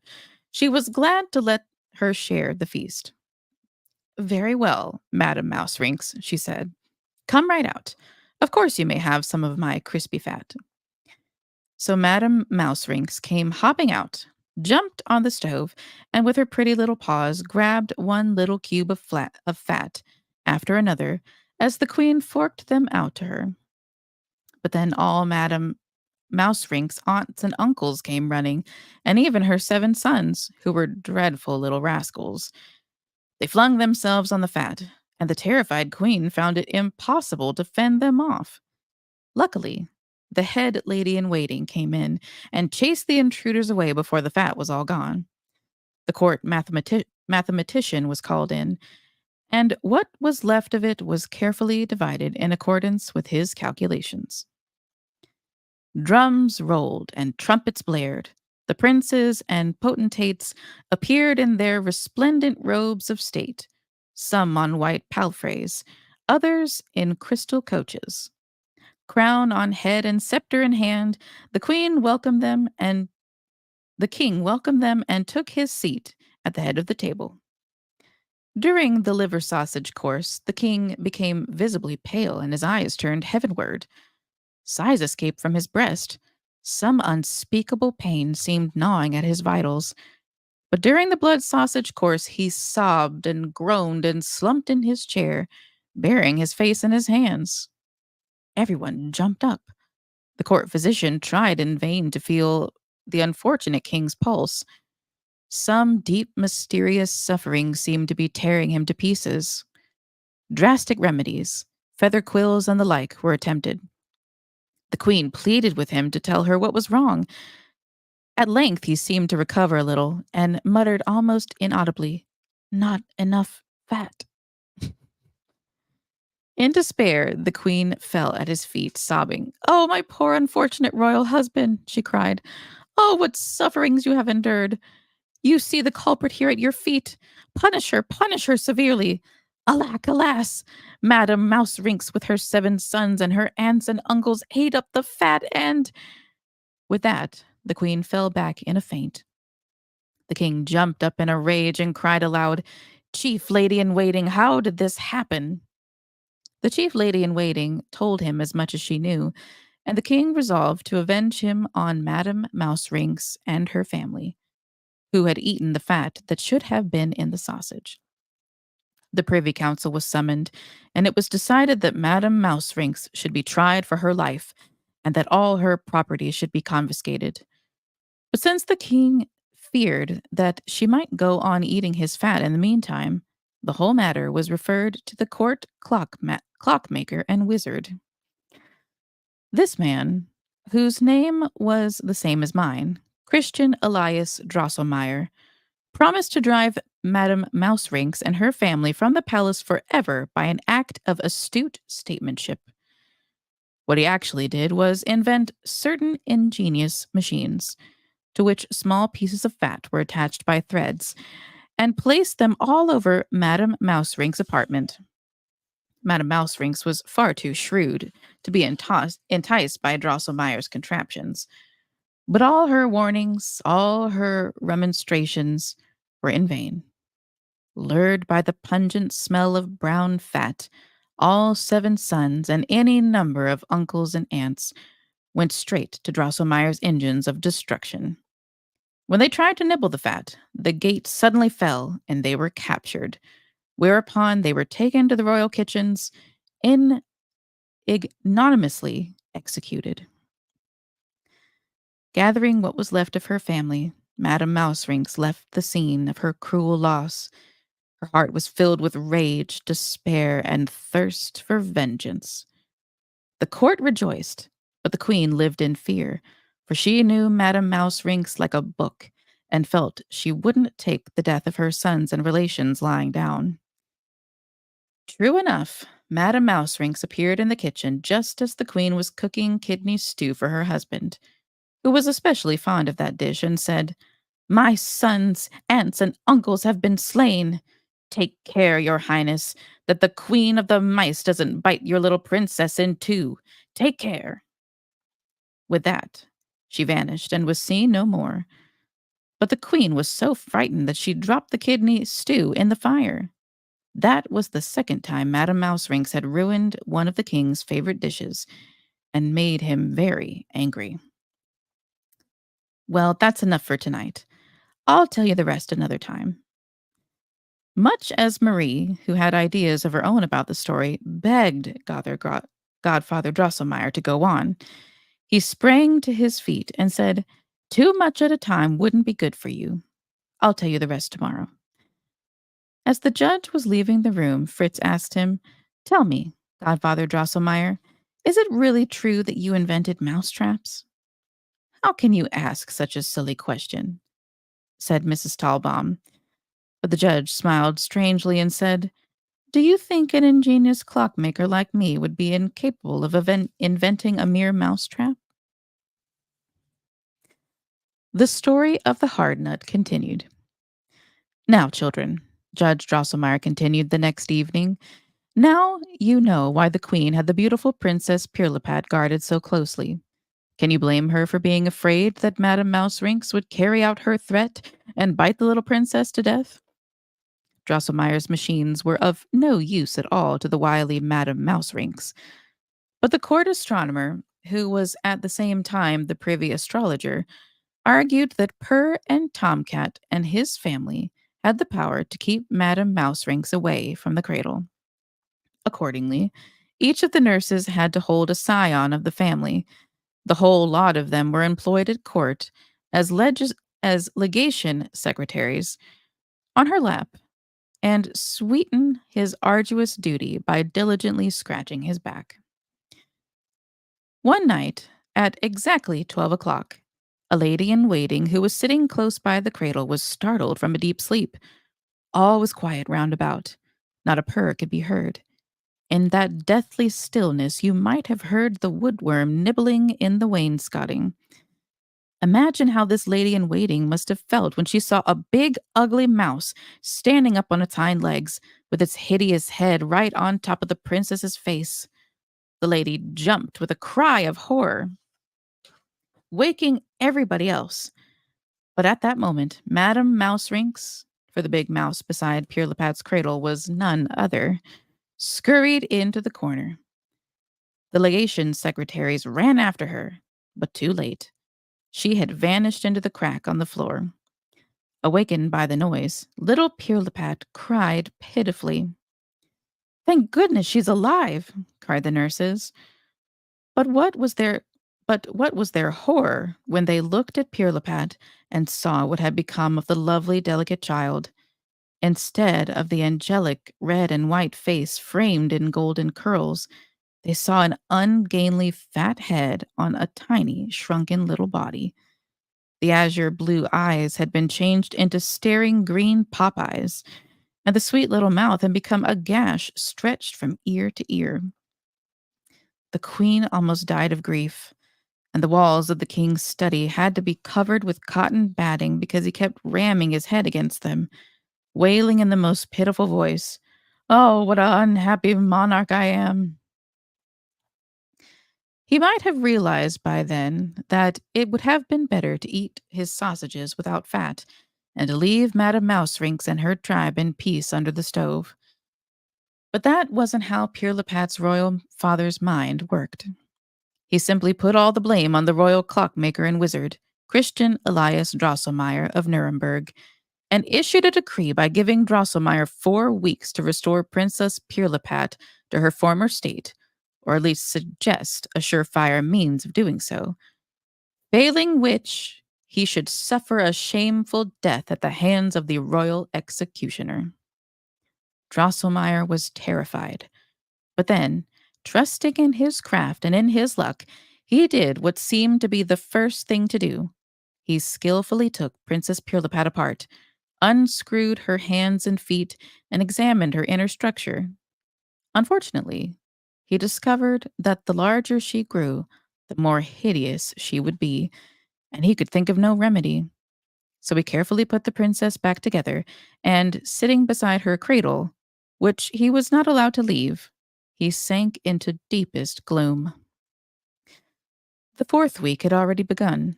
Indeed, it was already Wednesday of that week when the king, his eyes flashing with rage, looked in, shook his scepter with all his might, and cried out, "Christian Elias Drosselmeyer, cure the princess, or you must die." Drosselmeyer wept bitter tears, but Princess Pirlipat just cracked nuts. For the first time, the wizard was struck by Pirlipat's unusual appetite for nuts, and also noticed that she had come into the world with teeth. The matter of the fact was that immediately after her transformation, she had begun to cry, and she had cried until a nut happened to come her way. In a trice, she had cracked the nut and eaten the kernel. That calmed her, and from then on her nurses had thought it wise to keep her supplied with nuts. "Oh, holy natural instinct! Oh, eternally inscrutable sympathy of all beings!" cried Christian Elias Drosselmeyer. "Thou hast shown me the door to the secret. I shall knock at that door, and it will open." He asked to leave to take counsel at the court of the court astronomer, and was brought to him under heavy guard. The two wise men embraced, and wept and wept and embraced, for they were dear friends. Then they withdrew to a secret chamber and consulted numerous books dealing with instinct, sympathies, antith- antipathies, and other mysterious things. Night fell. The astronomer gazed at the stars and, with the help of Drosselmeyer, who was also versed in such matters, drew up Princess Pirlipat's horoscope. This was no easy matter, for the lines of her destiny crisscrossed and tangled. But at last, oh joy! At last, it was clearly revealed that all Princess Pirlipat had to do was throw off the spell that had made her ugly, and to recover her beauty was to eat the sweet kernel of the Crackatuck. The nut Crackatuck had so hard a shell that a field howitzer could ride it over without cracking it. This hard nut had to be cracked in the princess's presence by the teeth of a man who had never shaved and never worn boots. And this young man would have to hand her the kernel with his eyes closed and not open them until he had taken 7 steps backward without stumbling. Drosselmeyer and the court astronomer had been hard at work for 3 whole days and nights. That Saturday, the king had just sat down to his noonday meal when Drosselmeyer, who was scheduled to be beheaded on Sunday, burst joyously into the room and announced that he had discovered the way to restore Princess Pirlipat's lost beauty.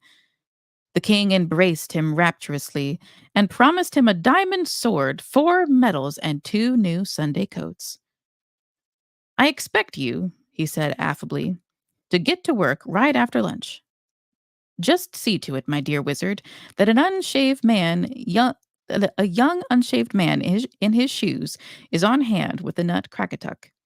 And don't give him any wine to drink beforehand, because we don't want him stumbling when he takes 7 steps backward like a crab. Afterwards, he can get as drunk as he likes." The king's words filled Drosselmeyer with consternation. Trembling and quaking, he explained to the king that though the means had been revealed, both the Crackatuck and the young man who could crack it with his teeth remained to be looked for, but it was doubtful whether Nut and Nutcracker would ever be found. The king, in a towering rage, swung his scepter over his crowned head and roared with the voice of a lion, "Well, in that case, we'll go through with the beheading." Luckily for the terrified Drosselmeyer, the king had enjoyed his lunch most especially that day, and therefore was disposed to heed the sensible advice of the magnanimous queen, who was touched by Drosselmeyer's plight, did not fail to give him. Drosselmeyer took heart and argued that he indeed discovered the means by which the princess could be saved, and therefore deserved to have his life spared. "Stuff and nonsense," said the king. But after downing a glass of schnapps, he decided that the two of them, the clockmaker and the astronomer, should set out and not come back until they had the nut Crackatuck. The man who was to crack the nut would, as the queen suggested, be found through advertisements in the local and foreign newspapers. Here the judge broke off again and promised to finish the story the following evening.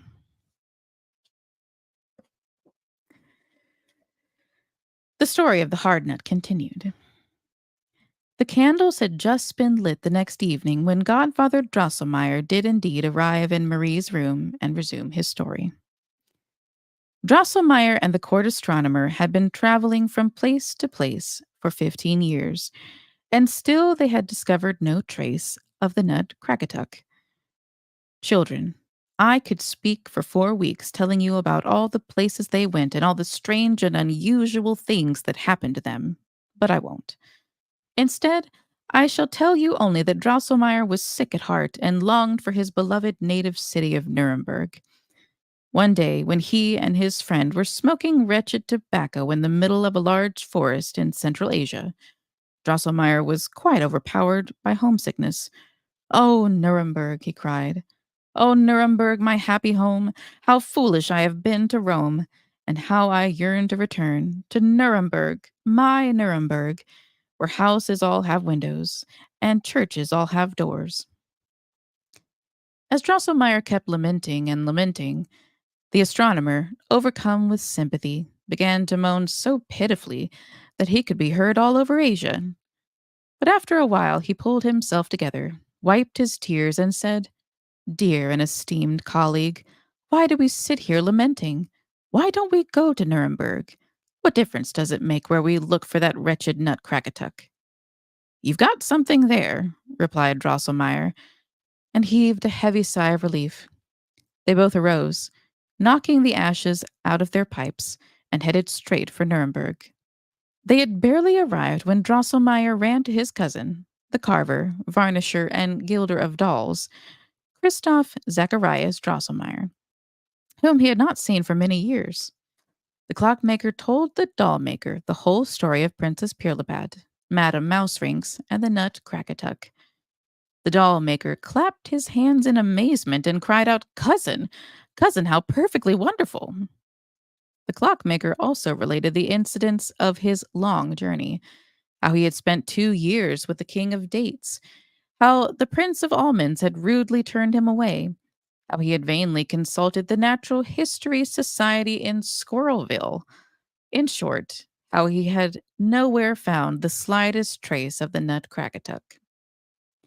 While listening, Christoph Zacharias had several times snapped his fingers, twirled about on one foot, and clicked his tongue.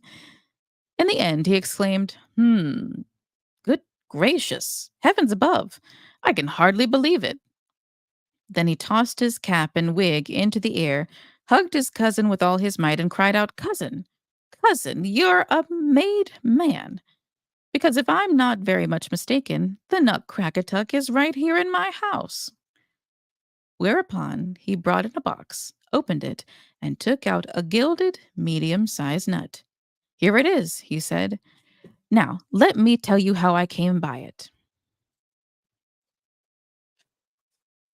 Many years ago, at Christmas time, a strange man came here with a sack full of nuts that he was trying to sell.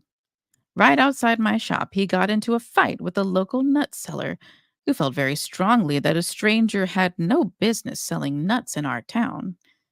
So the stranger put down his sack, and just then a heavily loaded cart came along and rode over it. All his nuts were cracked except one, which the vendor offered with a mysterious smile to sell me for 1,720 kriser piece. I looked in my pocket and, to my surprise, found just the coin the man wanted. So I bought the nut and gilded it. I can't imagine why I paid so much for that nut, and why I prized it so highly. Every last doubt about its being the precious Nutcracker was dispelled when the court astronomer scraped away the gilt and found the word Crackatuck incised in the shell in Chinese characters.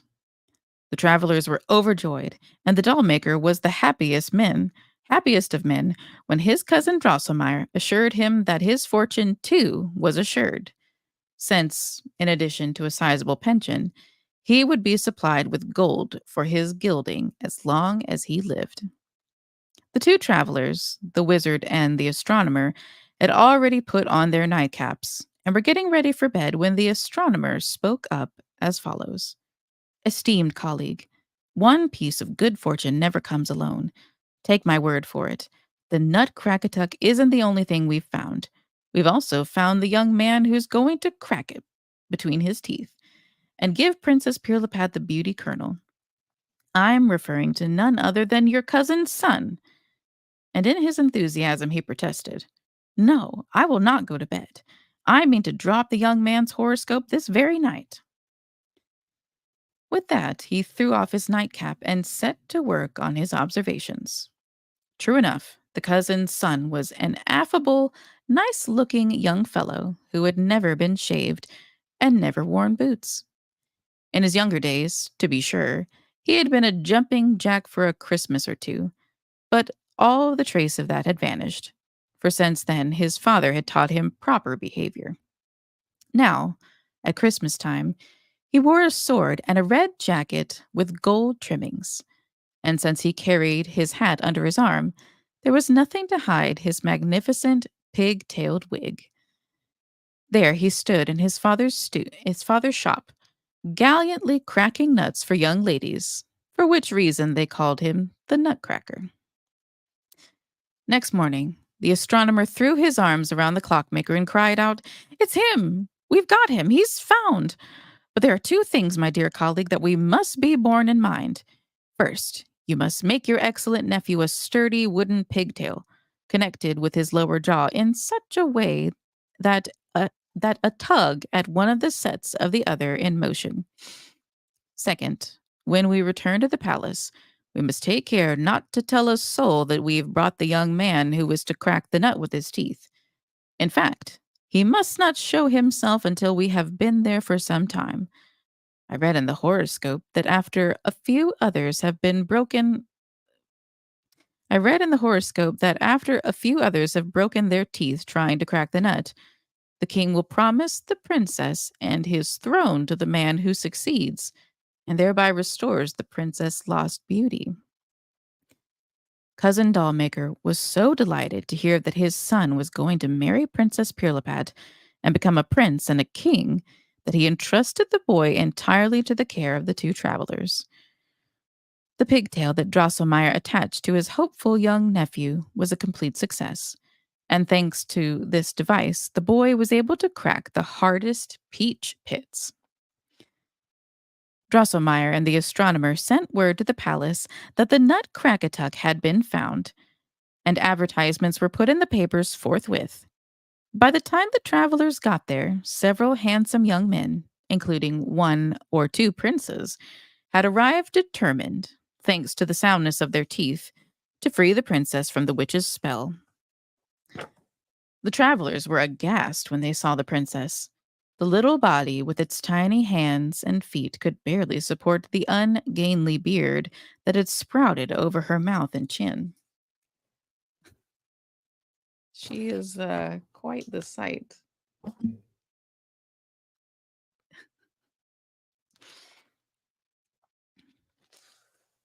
Everything happened as the astronomer had read in his horoscope. One beardless and bootless boy after another broke his teeth and jaws on the Nutcracker without doing the princess the least bit of good. When carried away semi-conscious by the dentists who were in attendance for the occasion, they sighed, That is indeed a hard nut to crack. The king, in despair, then promised his daughter and the kingdom to the man who would break the spell, whereupon the gentle and well-bred young Drosselmeyer stepped forward and asked leave to try. None of the young men had made such an impression on the princess. She pressed her little hands to her heart and sighed ever so fervently, Oh, I do hope it is he who cracks the nut and becomes my husband. After young Drosselmeyer had graciously saluted the king and queen and Princess Pirlipat as well, the Lord High Chamberlain handed him the Nutcracker. He put it between his teeth, gave his pigtail a good tug, and crack, crack, broke the shell into many pieces. Adroitly removing a few fibers from the kernel, he handed it to the princess with a low bow, closed his eyes, and took a step backward. The princess swallowed the kernel, and wonder of wonders! The misshapen monster was no more, and there stood the loveliest of maidens. Her face was woven of lily white and red rose silk. Her eyes were glittering azure stones, and her head was piled high with curled threads of gold. Drums and trumpets mingled with the rejoicing of the populace. The king and his whole court danced on one foot, as they had at Pirlipat's birth, and the queen, who had fainted for joy, had to be rubbed with cologne. The tumult was most upsetting to young Drosselmeyer, who had still to complete his 7 steps backward. But he kept his head, and was just raising his right foot for the 7th step when Madame Mouserinks arose from the floor, piping and squeaking hideously. In putting his foot down, young Drosselmeyer stepped on her and almost fell. Oh, cursed fate! A fraction of a moment later, young Drosselmeyer was as ugly as Princess Pirlipat had been. His shrunken body could hardly support the monstrously swollen head with the big, protuberant eyes and the wide, hideously yawning mouth. In the place of his pigtail, he had now a narrow wooden cloak with which to remove his lower jaw. Both the clockmaker and astronomer were beside themselves with horror, but then they saw Madame Mouserinks on the floor, writhing in her blood. Her wickedness had not gone unavenged, for young Drosselmeyer's toe had struck her so sharply in the neck that she was doomed to die. But in her death agony, Madame Mouserink squeaked in a most heart-rendering manner. "Oh, Crackatuck, hard nut from which I die! Hee hee, pee pee! You too, Nutcracker, will perish by and by. My son with 7-fold crown will bring Nutcracker down. Yea, never fear, he will avenge his dear mother. O life, blood red and milky white, I leave thee for the shades of night." Squeak! With that last cry, Madame Mouserings expired. She was carried away by the keeper of the royal stoves. No one had been paying attention to young Drosselmeyer, but then the princess reminded the king of his promise, and he gave the orders to bring the young hero in. But when the poor fellow appeared thus disfigured, the princess held her hands before her face and cried out, "Take him away! Take that nasty Nutcracker away!" Without delay, a royal bouncer seized him by his little shoulders and threw him out the door. Here's our princess and Nutcracker. The king was furious at this attempt to palm a Nutcracker off on him as a son-in-law. He put all the blame on the clockmaker and astronomer and banished them both from his kingdom forever. This last development was not in the horoscope that the astronomer had drawn up in Nuremberg, but that did not discourage him from making further observations, and he read in the stars that young Drosselmeyer would make the best of his new situation and become a prince and a king despite his ugliness. But the horoscope continued. He would cast off his ugliness only if he could kill the son whom Madame Mouserings had borne after the death of her 7 sons with their 7 heads, and if he could win a lady's heart in spite of his ugliness. And it seems that young Drosselmeyer, as most recently seen in his father's shop in Nuremberg, is a nutcracker, but also a prince. That, children, is the story of the hard nut, and now you know why people say that was a hard nut to crack, and why it is nutcrackers are so ugly. The judge had finished his story. "In her opinion," said Marie, "Princess Pirlipat was a horrible, ungrateful minx." Fritz, however, thought that if the Nutcracker had an ounce of spunk, he would have made short shrift of the king of mice and get his good looks back.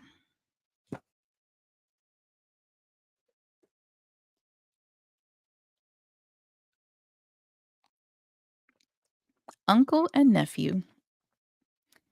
If any of my esteemed readers or listeners have ever chanced to cut himself on glass, he will know how painful it is, and how wretchedly long such cuts take to heal.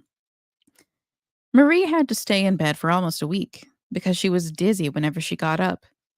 But after a while, she felt better and was able to run around the house as merrily as ever. The toy cabinet looked lovely with its fresh new trees and houses and dolls, and what pleased her most of all was seeing her beloved Nutcracker, who stood on the second shelf and displayed an excellent mouth of teeth when he smiled at her. But then, as she was feasting her eyes on him, she suddenly realized to her consternation that Godfather Drosselmeyer's whole story had been the story of the Nutcracker and his battle with Madame Mouserings and her son. Now she knew that her Nutcracker could be none other than the young Drosselmeyer from Nuremberg, Godfather Drosselmeyer's charming nephew, who, unfortunately, had been transformed by Madame Mousering's magic. For even while listening to the story, Marie hadn't doubted for one moment that the skillful clockmaker at the court of Pirlipat's father was none other than the judge himself. But why didn't your uncle help you? Why didn't he help you? She lamented, as it became clearer and clearer to her that the battle she had witnessed had been the battle for the Nutcracker's crown and kingdom. Hadn't all the other dolls been his subjects? And wasn't it as sure as anything could be that the court astronomer's horoscope had come true and that young Drosselmeyer had become king of the dolls? As clever as Marie pondered all this, thinking of Nutcracker and his subjects as living and breathing, it seemed to her that they ought to really live and breathe. But they did nothing of the kind. The inhabitants of the toy cabinet remained lifeless and still. But now, far from going back on what she staunchly believed, she blamed their lifeless condition on the magic spells of Madame Mouserings and her seven-headed son. But never mind, she said aloud to Nutcracker, even if you can't move or say the least little word to me, Mr. Drosselmeyer, I know you see into my heart, and I know how devoted I am to you. Count on my help if you need it, but at the very least, I'll ask your uncle to help you with his skill when necessary. Nutcracker didn't budge, but it seemed to Marie that the gentlest sighs came to her most almost inaudibly, but ever so sweetly through the glass panes, and a little bell-like voice sang to her, "Dear sweet Marie, protectress mine, thou standest by me, and I'll be thine." Marie took strange pleasure in the cold shivers that ran down her spine. By then it was dusk. Dr. Stahlbaum came in with Godfather Drosselmeyer. Louise set the tea table, and soon the family was sitting around it, talking of pleasant things. Marie quietly pulled up her little easy chair and sat at Godfather Drosselmeyer's feet. In a moment when none of the others was saying anything, she looked straight into the judge's face with her big blue eyes and said, "Dear Godfather Drosselmeyer, now I know that my Nutcracker is your nephew, young Drosselmeyer from Nuremberg. He became a prince, or rather a king. It all came out just as your friend, the astronomer, predicted. But you certainly know that he's at war with Madame Mousering's son, the ugly king of the mice, so why don't you help him?" Marie went on to tell the whole story of the battle as it looked to her, and was often interrupted by the laughter of her mother and Louise. Only Fritz and Drosselmeyer remained unsmiling. "Where on earth does the child get such crazy ideas?" asked the doctor. "Oh," said Miss Stallenbaum, "she has always had such a lively imagination. Actually, I think it's dreams brought on by her fever." "I don't believe it," said Fritz. "My red hussars can't be such cowards. They'd hear from me if they behaved like that." But Godfather Drosselmeyer, smiling strangely, picked Marie up on his lap and spoke to her more gently than ever. "Ah, my dear little Marie, you're luckier than I or anyone else. You're a born princess like Pirlipat, for you rule over a fresh and beautiful country. But if you will have but you will have much to suffer if you mean to befriend the poor misshapen Nutcracker, for the Mouse King will beset him wherever he goes. But there's nothing I can do. You alone can save him. So be steadfast and loyal." Neither Marie nor any of the others knew what Drosselmeyer meant by these words. Indeed, Dr. Stahlbaum thought them so strange that he felt the judge's pulse and said, "Dear friend, are you suffering from cerebral congestion? I'll write you a prescription." But the doctor's wife shook her head and thoughtfully said, "I have an idea what the judge is getting at, but I can't quite put it into words." Victory. It wasn't long before Marie was awakened in the moonlight by a strange rumbling that seemed to come from one corner of her room. It was as though pebbles were being thrown and rolled about, and at the same time she heard the nastiest whistling and squeaking. "Oh dear, the mice are here again!" she cried out in a fright. She tried to call her mother, but she couldn't make a sound or stir a muscle. And then she saw the king of the mice squeeze through a hole in the wall. With flashing eyes and crowns, he scurried across the floor and jumped on the little table beside Marie's bed. "He, he, he," piped out the king of the mice. "Give me your sugar balls and give me your marzipan, or I'll bite your nutcracker into pieces." And then, gnashing his teeth most abominably, he slipped into a hole in the wall. Marie was so frightened by the gruesome apparition that she was very pale the next morning and could hardly say a word. 100 times she was about to tell her mother or Louise, or at least Fritz, what happened. But then she thought, will anyone believe me? Won't they just laugh at me? Still, it was plain to her that to save the Nutcracker,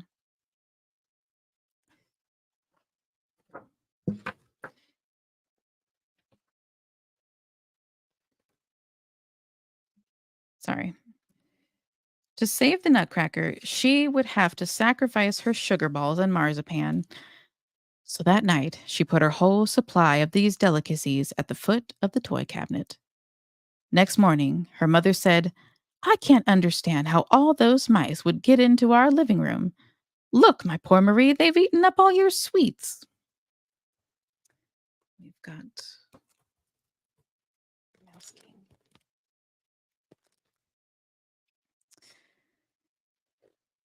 And so they had. The gluttonous king of the mice had found the marzipan to his liking, but had gnawed at the edges with his sharp teeth, so it had to be thrown away. Marie didn't mind about the candy. Actually, she was delighted, for she thought that she had saved the Nutcracker. So imagine how she felt that night when she heard the squeaking and squealing close to her ears. The king of the mice was back again. His eyes flashed even more dangerously than the night before, and he whistled even more disgustingly between his teeth. "Give me your sugar dolls, or I'll bite your Nutcracker to pieces." And with that, the horrid king of mice scurried away. Marie was miserable. Next morning, she went to her cupboard and looked sadly at her sugar dolls. And she had good reason to be sad, for you can imagine, attentive reader, what sweet little figures, all carved and molded from sugar, little Marie Stahlbaum owned. There was a handsome shepherd with his shepherdess, tending a flock of milk-white sheep, while his dear little dog capered around them. There were two postmen striding along with letters in their hands, and there were four of the prettiest couples, sprucely dressed young gentlemen and daintily dressed young ladies, swinging in a Russian swing. There were some dancers, and behind them William Tell and the Maid of Orleans, who didn't mean much to Marie. But in the far corner stood a red-cheeked child, Marie's favorite. The tears came to Marie's eyes. "Oh," she cried, turning to the Nutcracker. "Dear Mr. Drosselmeyer, I'll do anything I can to save you, but it's very hard." Nutcracker looked so pathetic that Marie, who seemed to see the Mouse King's 7 mouths open wide, ready to gobble up the poor boy, decided to sacrifice every one of her sugar dolls. So that night she set them all in the front of the toy cabinet, as she had her sweets the night before. She kissed the shepherd, the shepherdess, the lambs, and last of all the red-cheeked child. But she put the child in the last row. William Tell and the Maid of Orleans were up front. "This is dreadful," cried Miss Stallenbaum the next morning. "There must be some horrid big mouse living in the toy cabinet, because all of poor Marie's sugar dolls have been nibbled and bitten." Marie couldn't hold back tears, but she soon smiled again, for she thought, what does it matter, since Nutcracker is saved? That evening, when Miss Stahlbaum was telling the judge about the mischief a mouse had done in the children's toy cabinet, the doctor blurted out, "It's really too bad we can't get rid of that wretched mouse that's eating up all Marie's candy." "I've got it," Fitz broke in. "The baker downstairs has an excellent gray legation secretary. I'll bring him up here, and he'll soon bite the mouse's head off, even if it's Madame Mouserings herself, or her son, the king of the mice." "Oh, that'd be lovely," said Miss Stahlbaum, laughing. "And he'll prowl around on the chairs and tables and knock all the cups and glasses over and do all sorts of damage." "Not at all," said Fritz. "The baker's legation secretary is as clever as they make them. I wish I could walk on the crest of the roof the way he does." "Please, no cats in the house at night," begged Louise, who couldn't abide cats. "Actually," said the doctor, "Fritz is right. We could set a trap instead. Haven't we got one?" "Godfather Drosselmeyer will make us one," cried Fritz. "He invented them."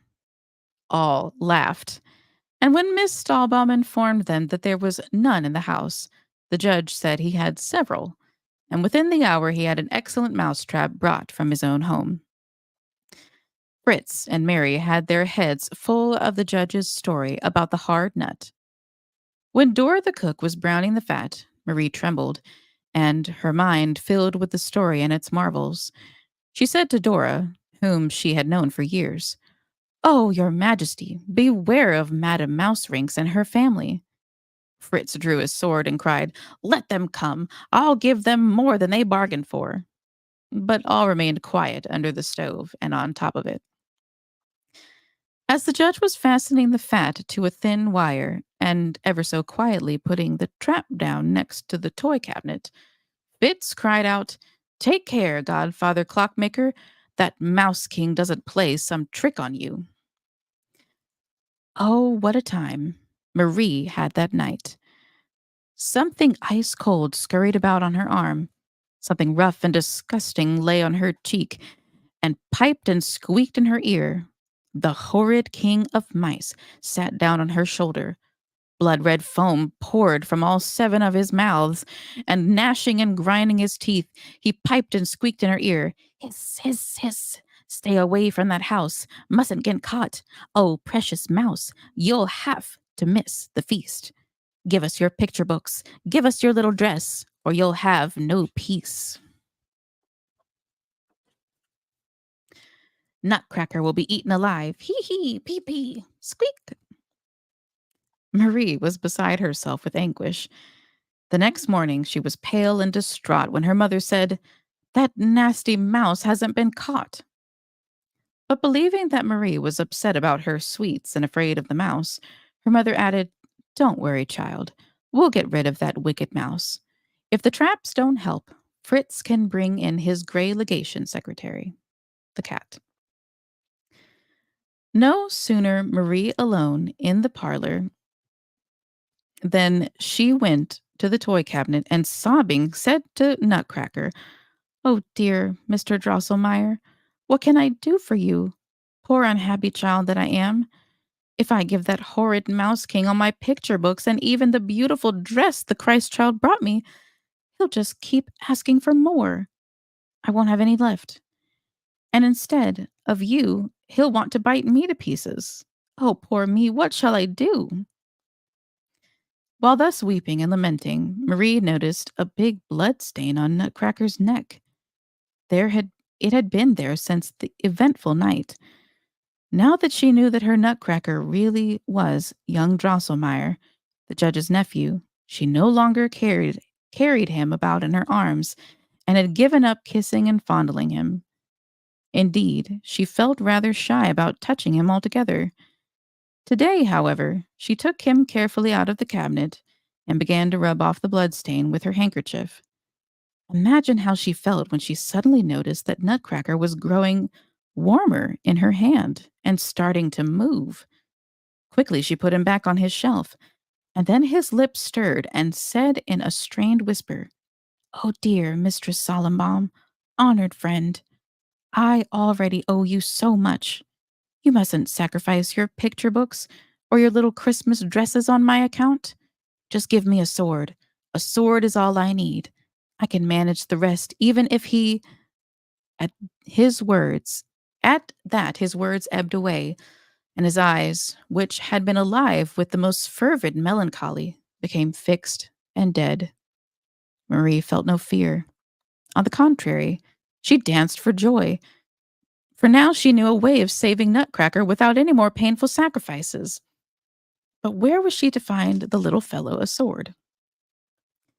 She decided to ask Fritz for advice, and that evening, when their parents had gone out and the two children were sitting by themselves beside the glass cabinet in the living room, she told him the whole story of Nutcracker and the King of the Mice and explained what was needed to save Nutcracker.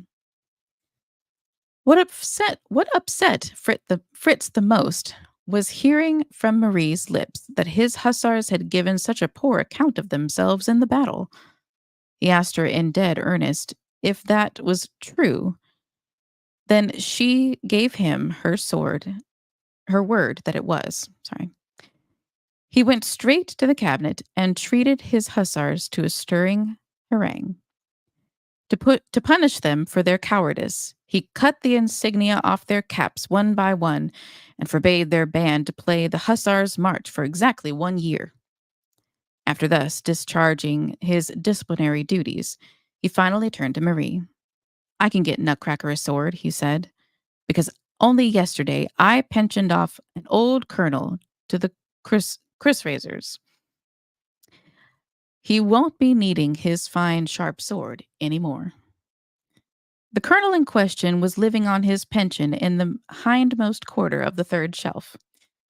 Fritz took him out, relieved him from his silver saber, and slung it around Nutcracker's waist. The next night, fear and dread kept Marie awake. At the stroke of 12, she seemed to hear strange sounds, a clanging and a crashing in the parlor, and then suddenly, squeak! "The Mouse King! The Mouse King!" cried Marie. Stricken with horror, she jumped out of bed. All was still, but soon she heard a soft knocking at the door and a faint little voice. "Esteemed Mistress Solemnbaum, open the door and have no fear. I bring good news." Recognizing young Drosselmeyer's voice, Marie threw on her dressing gown and opened the door. There stood Nutcracker, holding the bloody sword in his right hand and a wax candle in his left. The moment he saw Marie, he went down on his knee and said, "You alone, dear lady, gave me the courage and strength to fight the insolent varlet who dared to defy you. The treacherous king of the mice has vanquished and lies writhing in his blood. Deign, dear lady, to accept these tokens of victory from the hand of the one who will be your true and faithful knight until death." With that, Nutcracker adroitly stripped off the Mouse King's 7 golden crowns, which he had been wearing on his left arm, and handed them to Marie, who accepted them with delight. The Nutcracker rose to his feet and continued, "Oh, Mistress Solemnbaum, what splendid things I can show you in this hour of victory over my enemy, if you will be kind enough to follow me a little way. Come with me, I beg you, dear mistress." The Land of Dolls. I don't think any of you children would have hesitated for a moment to follow the honest, good-natured Nutcracker, who never had a wicked thought in all his life. And Marie was all the more inclined to go with him as she knew what a debt of gratitude he owed her, and was sure that he would keep his word and show her all manner of splendid things. So she said, "I'll go with you, Mr. Drosselmeyer, but don't let it be too far or take too long, because I haven't had enough sleep yet." "In that case," Nutcracker replied, "I'll take the shortest route, though it's a rather hard one." He went ahead and followed Marie. and finally stopped outside the big closed cupboard in the entrance hall. To Marie's surprise, the door of the cupboard was wide open, and she could see her father's fox fur traveling coat, which was hanging at the front of the cupboard. Nutcracker climbed nimbly, hanging on the loops and trimmings, until he was able to get hold of the big tassel that was fastened by a heavy cord to the back of the coat. Then he pulled the tassel. A little cedar wood ladder came down through the sleeve. "Now, Mistress Stahlbaum," said the Nutcracker, "if you'd just climb that ladder." Marie climbed and soon passed through the sleeve. When she looked out through the neck hole, a bright light met her eyes, and she found herself in a fragrant meadow dotted with millions of gem like sparks. "This is Candy Meadow," said the Nutcracker, "but in a moment we'll pass through that arch." Looking up, Marie saw the beautiful arch, which was only a few steps away. It appeared to be made of white, brown, and raisin colored marble. But when she went closer, she saw that it was actually made of baked almonds and raisins, for which reason, as Nutcracker informed her, it was called Almond and Raisin Arch. The arch was enriched by a gallery that seemed to be made of sugar, and on it 6 little monkeys in red jackets were playing Turkish music. The music was so beautiful that Marie hardly noticed the pavement they were walking on, which looked like mottled marble, but was really made of artfully molded nougat. Soon she was surrounded by sweet smells given off by the woods on either side of the path. Glittering lights in the dark foliage proved to be gold and silver fruits hanging from stems of many different colors. The trunks and branches were decorated with ribbons and bunches of flowers like the members of some joyful wedding party. When the orange scented zephyrs stirred, the leaves and branches rustled, and the tinsel tinkled and crackled like merry music, to which the sparkling lights hopped and danced. Marie was in seventh heaven. "Oh, it's so wonderful here," she sighed. "This, mistress," said the Nutcracker, "is Christmas wood." "Oh," said Marie, "if I could only stay here a while. Oh, it's so lovely." Nutcracker clapped his hands, and several little shepherds and shepherdesses, hunters and huntresses appeared, all so white you'd have thought they were made of pure sugar. They had all been strolling about the woods, but Marie hadn't noticed them before. Now they brought up a dear little golden chair and put a white licorice cushion, and ever so graciously bade Marie to be seated. She had no sooner done so than the shepherds and shepherdesses danced a charming ballet, while the hunters played ever so gently on their horns. But then, as if at a signal, they all vanished into the woods. "I beg your pardon," said Nutcracker.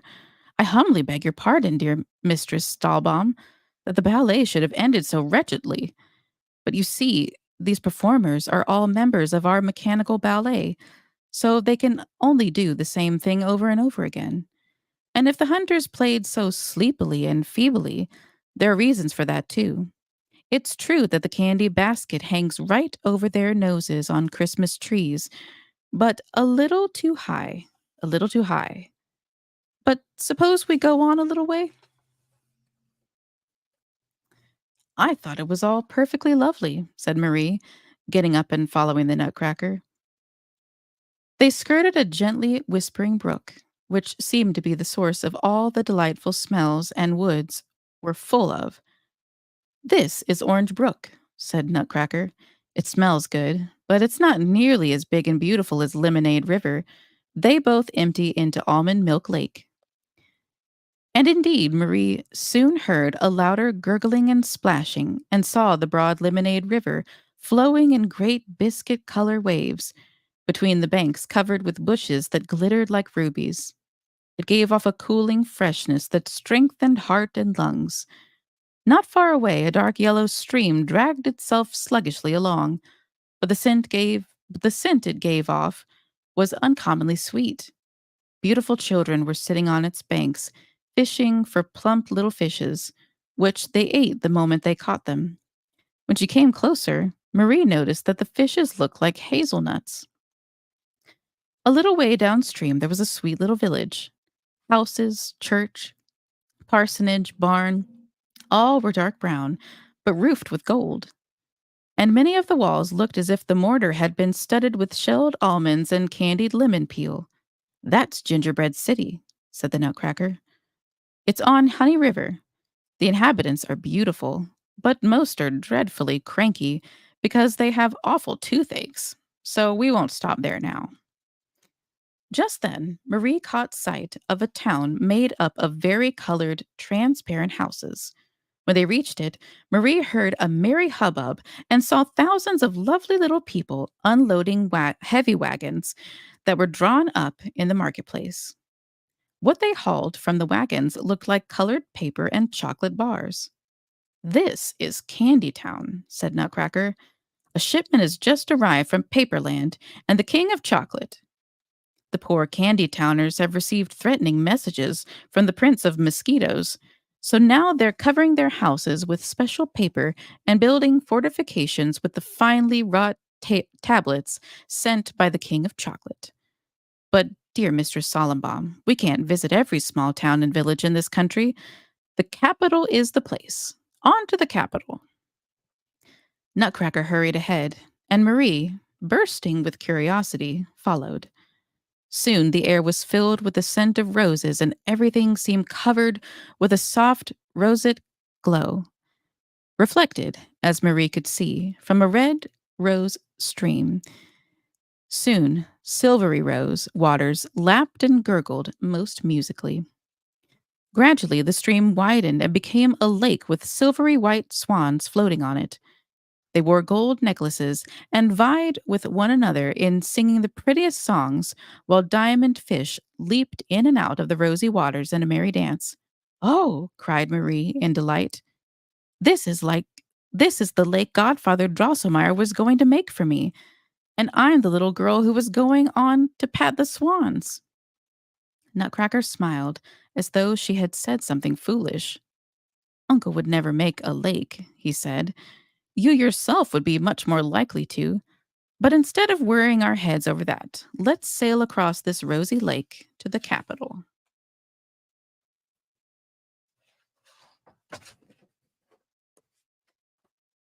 The capital. Nutcracker clapped his little hands. The wind came roaring over the lake and the waves rose higher. A gondola made entirely of glittering jewels appeared in the distance and quickly came closer. It was drawn by two dolphins with golden scales.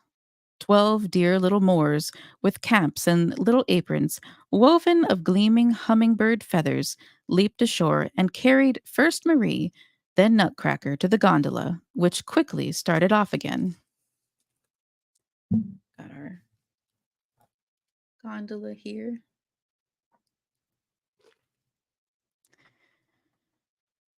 Oh, how lovely it was for Marie to glide over the waters in the gondola, with the scent of roses all about her and rosy waves below. The two golden dolphins raised their nostrils and spouted crystal streams high into the air, and as the spray fell in filmy rainbows, two silvery voices sang, "Who is this water? Who is this on the rosy water? A fairy or fairy's daughter? Bim, bim, little fishes, sim, sim, golden swans. Fairies, come hither, fly through the spray. Splish, splash, splish, splash, the rosy spray." But the 12 little Moors, who had jumped up on the back of the gondola, seemed to take offense of the singing streams of water, for they shook their parasols so violently that the palm leaves they were made of rattled. And at the same time, they stamped their feet in a strange rhythm and sang clip clop, clip clop, down and up. Blackamoor's feet must never stop. Swans and fishes wiggle and glide. Gondola must smoothly ride. Clip clop, clip clop. "Those Moors are all very well," he said, "but if they keep that up, they're going to make the whole lake rebellious." And true enough, a deafening hubbub broke out, a medley of strange voices that seemed to be partly in the air and partly in the water. But Marie paid them no attention, for she was looking into the fragrant rosy waves from each of the charming little girls' which a charming little girl's face smiled at her. "Oh," she cried, clapping her little hands. "Look, Mr. Drosselmeyer, Princess Pirlipat is down there. She's smiling at me as sweetly as can be. Oh, dear Drosselmeyer, do look and see."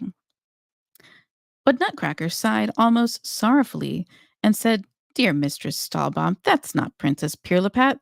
That's you, your own self. It's your own sweet face smiling at you out of the waves."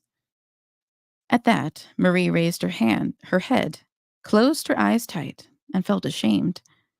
And just then the 12 little Moors lifted her out of the carriage and carried her ashore.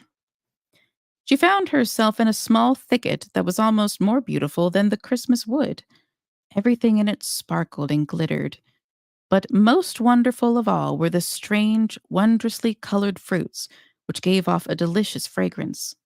"This," said Nutcracker, "is Marmalade Grove, and over there you see the Capitol."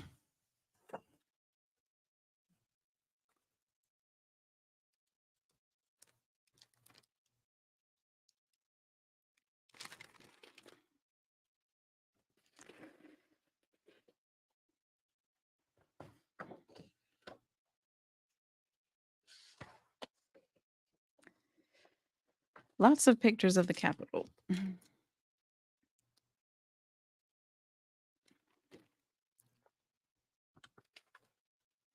We're almost there, guys.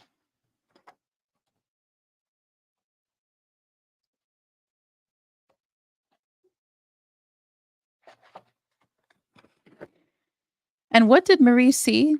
How shall I even begin to describe the beauty and splendor of the city that now lay before her on a broad, flowery plain?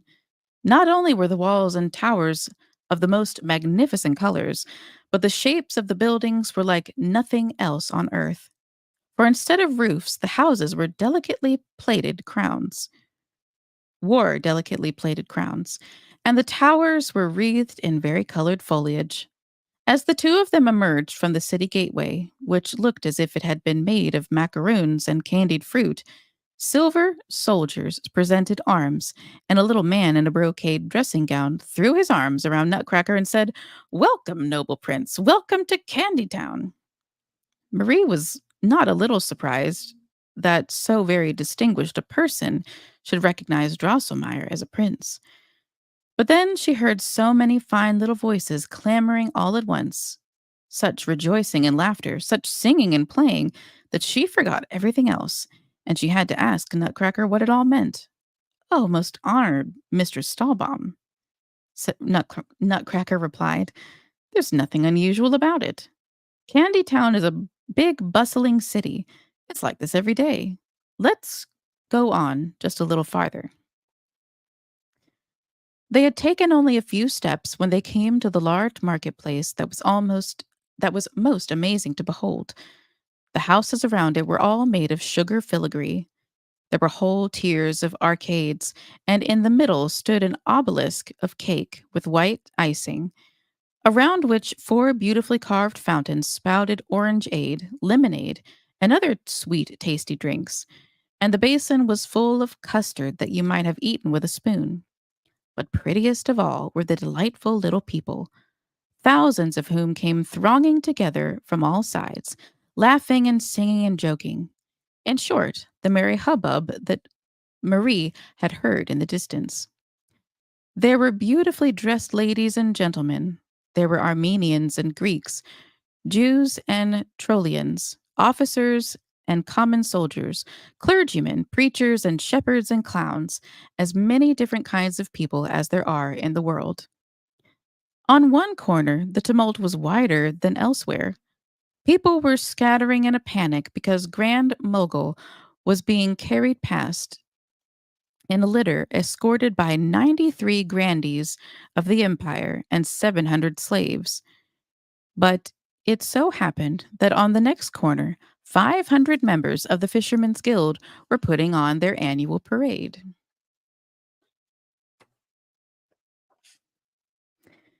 And unfortunately, the Sultan of Turkey had taken it into his head to come riding across the marketplace at that very moment with 3,000 janissaries To make matters worse, the grand procession of the interrupted sacrifice came along at the same time. The band played, and the adepts marched toward the obelisk, intoning their hymn, "Arise, give thanks to the sun." The result was a pushing and shoving and squeaking. Soon there were cries of lamentation, for in the crush of a fisher for in the crush a fisherman had knocked a Brahmin's head off, and the Grand Mogul was almost run down by a clown. People were beginning to punch and pound one another when the man in the brocade dressing gown, who had hailed the Nutcracker as a prince, climbed up on the obelisk. An extraordinarily loud bell was rung 3 times, and he cried aloud, "Pastry cook! Pastry cook! Pastry cook!" Instantly, the hubbub died down. The processions disentangled themselves as best as they could. The soiled mogul was brushed off, and the Brahmin's head was pasted back on. Whereupon the same merry hubbub as before began all over. "Dear Mr. Drosselmeyer," Marie asked, "what's all this about? A pastry cook?" "Ah, Mistress Solemnbaum," the Nutcracker replied, "here the name of pastry cook is given to an unknown but cruel spirit, which is thought to have total power over people. It is the destiny that governs this merry little nation, and the people stand so much in awe of it that, as the Lord Mayor has just shown us, the wildest disorders can be quelled by the mere mention of the name. When that happens, no one thinks of earthly matters, such as pokes in the ribs and the clouts over the head. Everyone looks within and says to himself, 'What is man, and what can be done with him?'" Marie could not repress a cry of surprise and admiration when she saw before her a castle with 100 lofty towers bathed in a roseate glow. Now and then, splendid bouquets of violets, daffodils, tulips, and gillyflowers were strewn over its walls, accentuating the pinkish whiteness of the background with their glowing dark colors.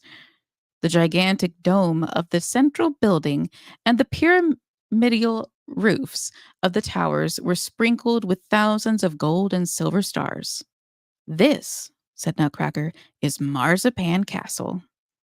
Marie lost herself in contemplation of the magic castle, but it didn't escape her that one of the main towers had no roof, and that some little men, perched on a scaffolding of cinnamon sticks, were evidently trying to put one on. But before she had time to question Nutcracker, he explained. Not so long ago, this castle was threatened with destruction. The giant Sweet Tooth came along, gobbled up the roof of that tower, and was nibbling at the giant dome. Got Sweet Tooth.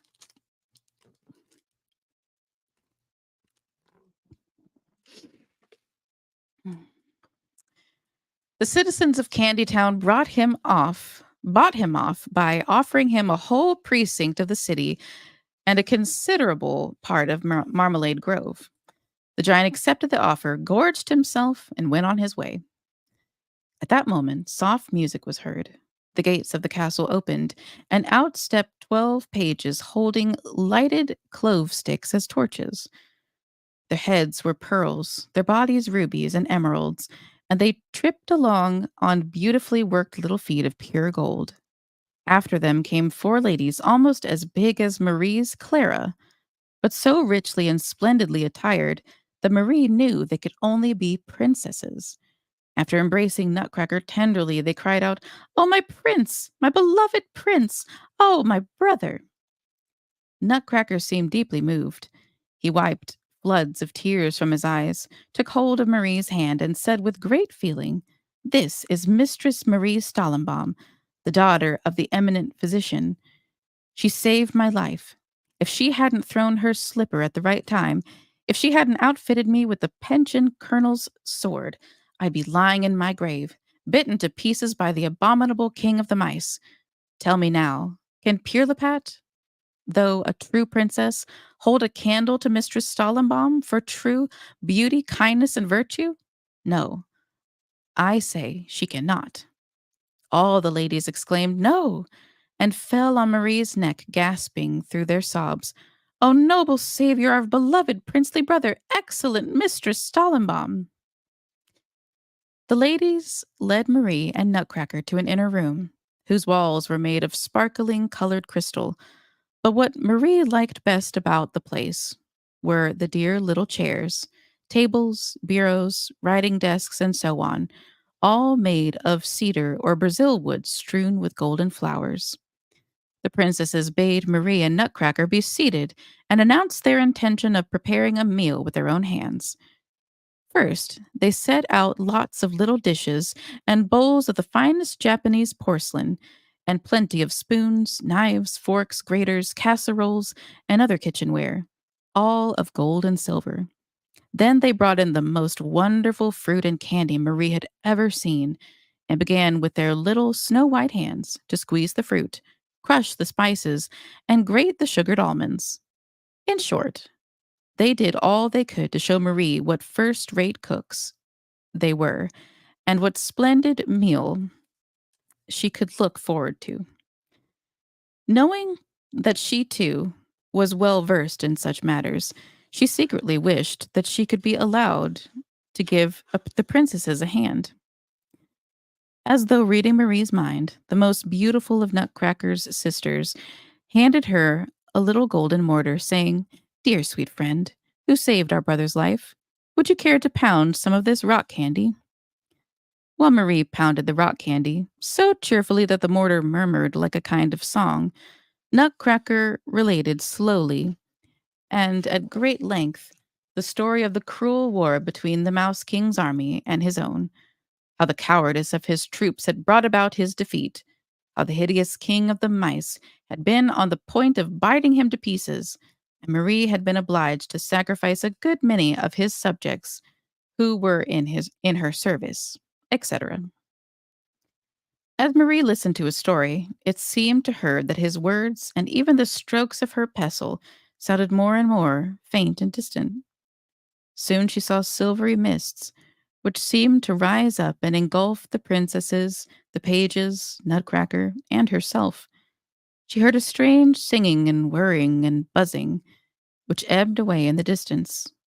Higher and higher she rose, as though on mounting waves, higher and higher and higher. Conclusion. Then came a poof and a plop as Marie fell from an immense height. My, what a tumble! When she opened her eyes, she was lying in her little bed. It was broad daylight, and her mother was standing there. "How can anyone sleep so long?" her mother exclaimed. "Breakfast was ready long ago." Of course, dear reader, you realize that Marie, befuddled by all the wonderful things she had seen, had finally fallen asleep in Marzipan Castle, and that the pages, or possibly even the princesses themselves, had carried her home and put her to bed. "Oh, mother, dear mother, you can't imagine all the places young Mr. Drosselmeyer took me to last night, and all the beautiful things I've seen." Then she told the whole story almost exactly as I've just told you. Her mother looked at her in amazement. "You've had a long, beautiful dream, dear Marie, but now you must really forget all that nonsense." When Marie went on insisting that it wasn't a dream, that she had really seen all those things, her mother took her to the glass-fronted cabinet, pointed at Nutcracker, who was standing on the third shelf as usual, and said, "Silly child, how can you imagine that this wooden doll from Nuremberg is really alive and capable of moving about?" "But, mother dear," said Marie, "I know Nutcracker is young Mr. Drosselmeyer from Nuremberg, Godfather Drosselmeyer's nephew." Dr. and Mrs. Stallenbaum burst out in laughter. Marie was on the verge of tears. "Oh, dear father, now you're even laughing at my Nutcracker, and he spoke so well of you. When we came to Marzipan Castle and he introduced me to the princesses, his sisters, he referred to you as an eminent physician." The laughter grew louder. Louise and even Fritz joined in. Marie ran to the other room, brought back her little box, took out the Mouse King's 7 crowns, and handed them to her mother.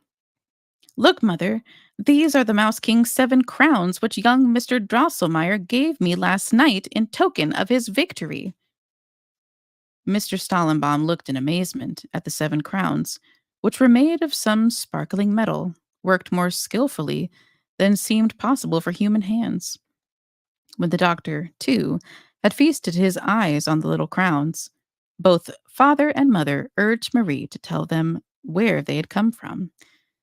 But the child could only repeat what she had said before, and when her father scolded her severely and went so far as to call her a liar, she burst into tears and cried out, oh dear, what do you want me to say?" At that moment, the door opened. The judge came in saying, oh, what's going on? What has made my beloved godchild cry?"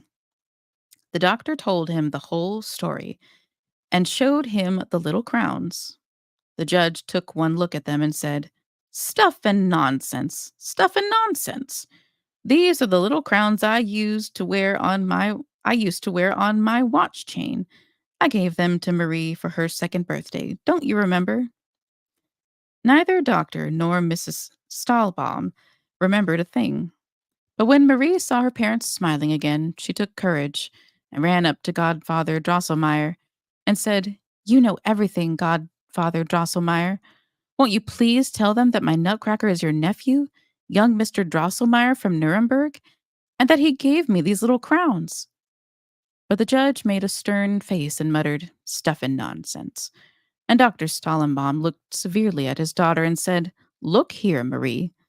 You're to forget about this foolishness once and for all, and if I ever hear you again saying this ugly, simple-minded Nutcracker is Judge Drosselmeyer's nephew, I'll throw Nutcracker out of the window, and all your other dolls as well, including Miss Clara." After that, of course, Marie couldn't say another word about her adventures, though her heart was still full of them, for as you can easily imagine, it's not so easy to forget such grand and beautiful things as Marie had seen.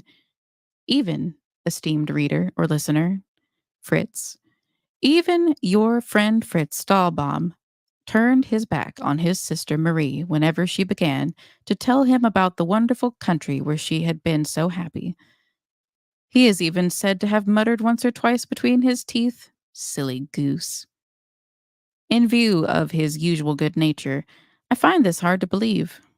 But this much is certain. From then on he ceased to believe anything Marie told him. He formally apologized to his hussars for the injustice he had done to them, replaced the insignia he had taken away from them with tall goose plumes, and gave them leave to play the Hussars of the Guard march again. Which was all well and good, but you and I know what a sorry figure the hussars cut when the nasty pellets began making spots on their red tunics. Though forbidden to speak of her adventure, Marie continued to be haunted by memories of the fairyland she'd seen. Whenever she turned her mind to it, she saw it again, and instead of playing as usual, she would sit still for hours, deep in thought. The others all scolded her and called her a little dreamer. One day, the judge happened to be repairing one of the Stahlbaum clocks. Marie was sitting by the glass-fronted cabinet, lost in her dreams and gazing at Nutcracker. Suddenly, quite of their own accord, the words popped out of her. "Oh, dear Mr. Drosselmeyer, if you were really alive, I wouldn't be like Princess Pirlipat. I wouldn't scorn you because you had stopped being a handsome young man on my account."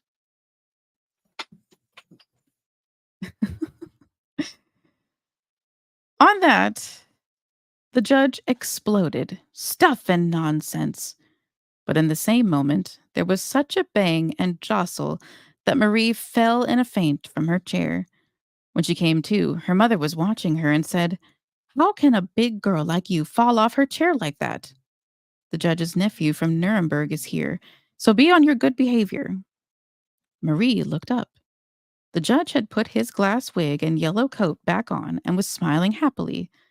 He was holding by the hand a small but shapely young man with a little face as white as milk and as red as blood.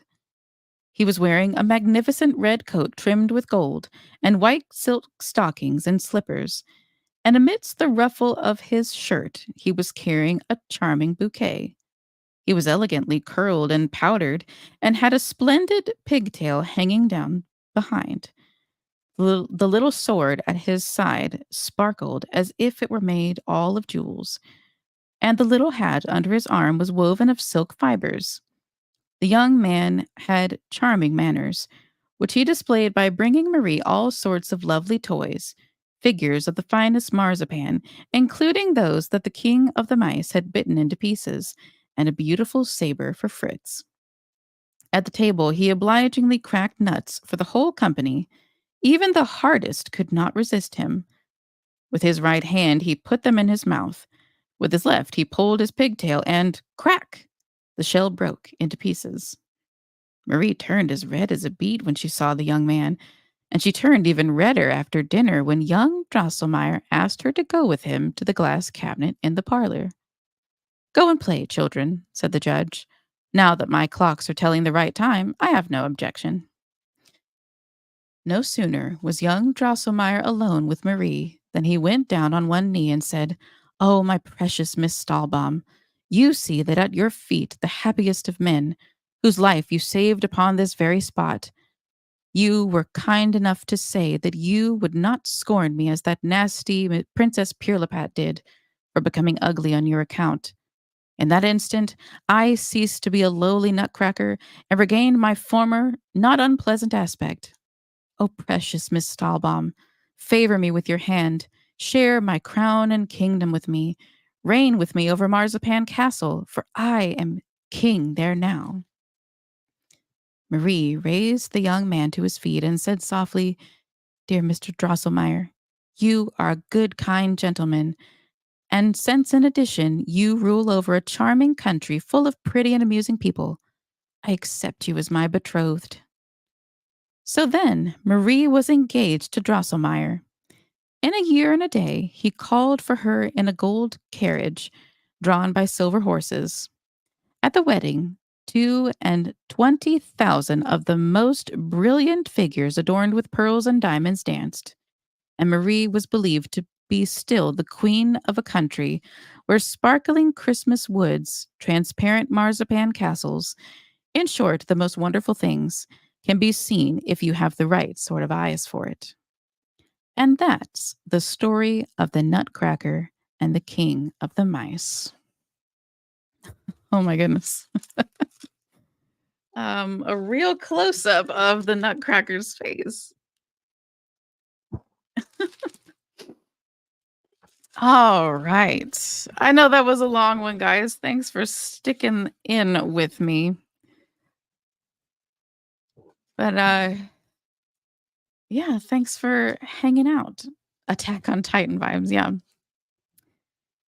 Oh, that was a long one. But I hope you guys enjoyed it.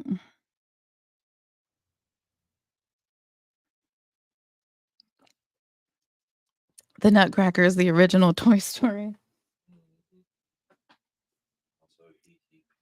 Hee hee pee pee. Yeah, I need to catch up with the Rat King was a jive turkey for sure. It was like, I don't know, it was an interesting kind of story with it being told with like the kid's perspective and like I know usually when it's portrayed like Clara is like the main girl, but she was like the doll. Um but yeah, I mean it's a classic story. I've got one more. Are you guys in for the last story? This is a short one, so Sky loved it. Awesome. I'm glad that you guys have enjoyed it. So the last one that we got is the Polar Express.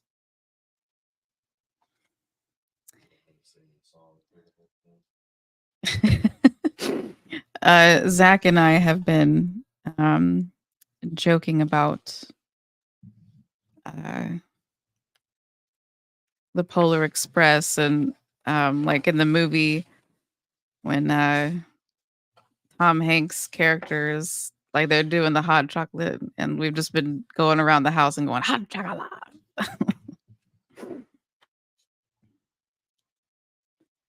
Loving the live reading. Awesome. I took a nap with Indy, so we all All right, here we go with the Polar Express. Got our first picture. On Christmas Eve, many years ago, I lay quietly in my bed. I did not rustle the sheets. I breathed slowly and silently. I was listening for a sound a friend had told me I'd never hear. The ringing bells of Santa's sleigh. There's no Santa, my friend had insisted, but I knew he was wrong. Late that night, I did hear sounds, though not of ringing bells. From outside came the sounds of hissing steam and squeaking metal. I looked through my window and saw a train standing perfectly still in front of my house.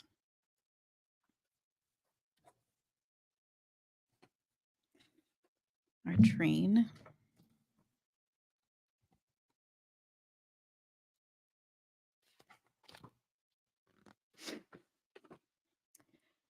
It was wrapped in an apron of steam.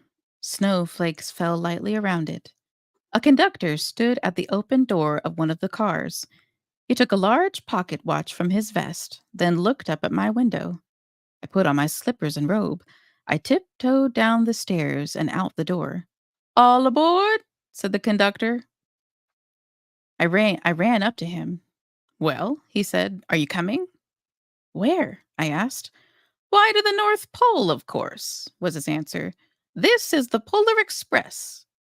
I took his outstretched hand, and he pulled me aboard.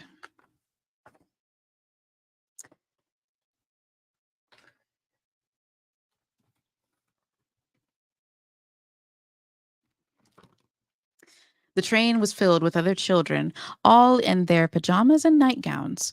We sang Christmas carols and ate candies with nougat centers as white as snow.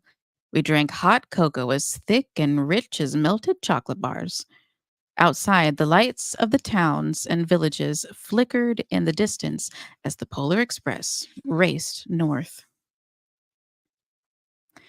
Soon there were no more lights to be seen. We traveled through cold, dark forests where lean wolves roamed and white tailed rabbits hid from our train as it thundered through the quiet wilderness. Got our wolves.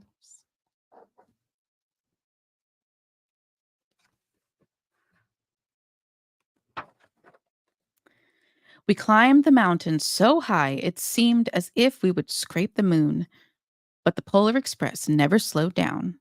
Faster and faster we ran along, rolling over peaks and through valleys like a car on a roller coaster. Train's really tiny up there on the mountain.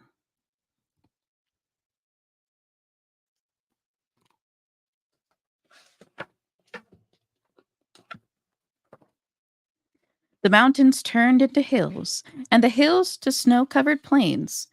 We crossed a barren desert of ice, the great polar ice cap. Lights appeared in the distance. They looked like the lights of a strange ocean liner sailing on a frozen sea.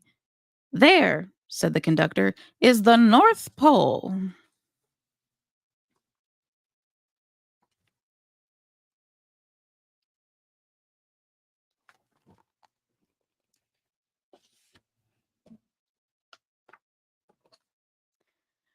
The North Pole. It was a huge city standing alone at the top of the world, filled with factories where every Christmas toy was made. At first, we saw no elves. They're gathering at at the center of the city, the conductor told us. That is where Santa will give the first gift of Christmas. Who receives the first gift of Christmas? We all asked. The conductor answered, he will choose one of you.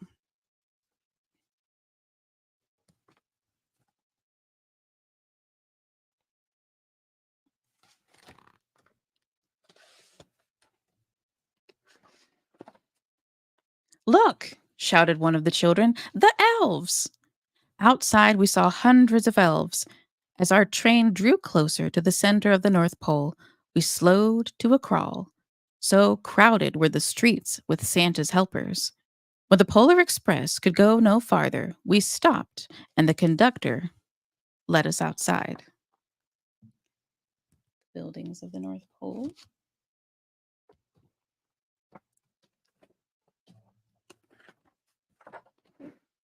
We pressed through the crowd to the edge of a large open circle. In front of us stood Santa's sleigh. The reindeer were excited. They pranced and paced, ringing the silver bells that hung from their harnesses. It was a magical sound like nothing I'd ever heard. Across the circle, the elves moved apart, and Santa Claus appeared. The elves cheered wildly. He marched over to us and, pointing to me, said, "Let's have this fellow here." He jumped into his sleigh. The conductor handed me up. I sat on Santa's knee, and he asked, "Now, what would you like for Christmas?" The big man himself.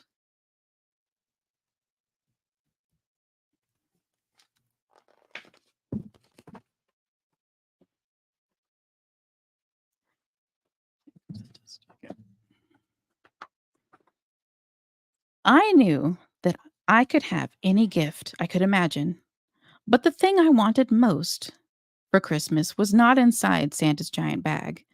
What I wanted more than anything was one silver bell from Santa's sleigh. When I asked, Santa smiled. Then he gave me a hug and told an elf to cut a bell from the reindeer's harness. The elf tossed it up to Santa. He stood, holding the bell high above, and called out, "The first gift of Christmas!"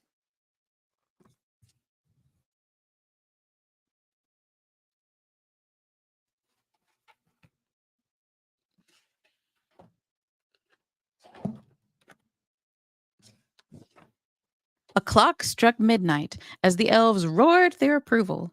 Santa handed the bell to me, and I put it in my bathrobe pocket. The conductor helped me down from the sleigh. Santa shouted out the reindeers' names and cracked his whip. His team charged forward and climbed into the air. Santa circled once above us, then disappeared in the cold, dark polar sky.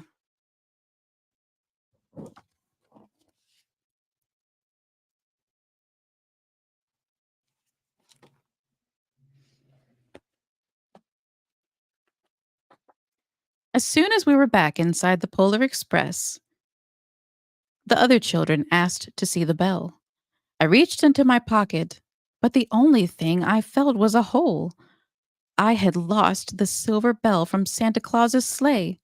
"Let's hurry outside and look for it," one of the children said. But the train gave a sudden lurch and started moving. We were on our way home.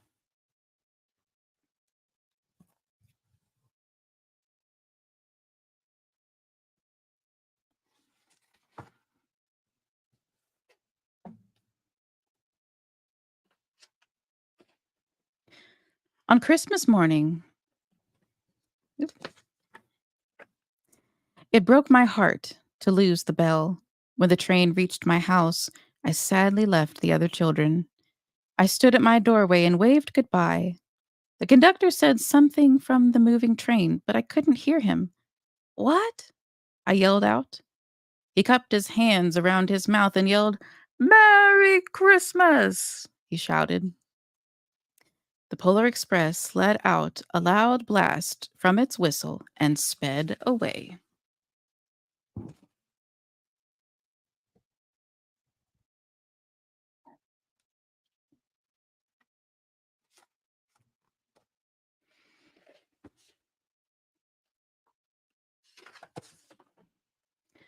On Christmas morning, my little sister Sarah and I opened our presents. When it looked as if everything had been unwrapped, Sarah found one last small box behind the tree. It had my name on it. Inside was the silver bell. There was a note. "Found this on the seat of my sleigh. Fix that hole in your pocket." Signed, Mr. C. I shook the bell. It made the most beautiful sound my sister and I had ever heard. But my mother said, "Oh, that's too bad." "Yes," said my father, "it's broken." When I'd shaken the bell, my parents had not heard a sound.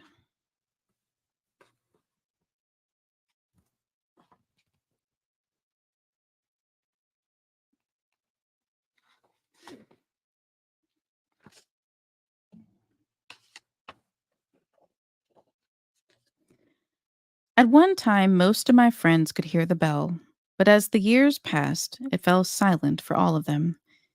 Even Sarah found one Christmas that she could no longer hear its sweet sound. Though I've grown old, the bell still rings for me, as it does for all who truly believe. And there is our silver bell. And that is the Polar Express. Well, that's all our books, guys. Thanks so much for hanging out with me and reading, listening to some Christmas stories. I enjoyed myself. I know our longest one was the Nutcracker, but um, I wanted to get in as many stories as I could. But yeah, thanks for hanging out with me. Which book was your favorite? Let me know in the comments. I don't know if I can pick one, but I really enjoy the magic of the Nutcracker and the world and I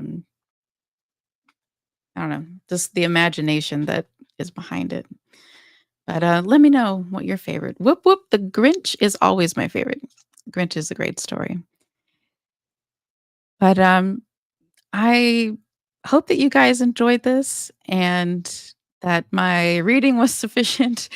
And yeah, look forward to more videos coming like end of December, beginning of January.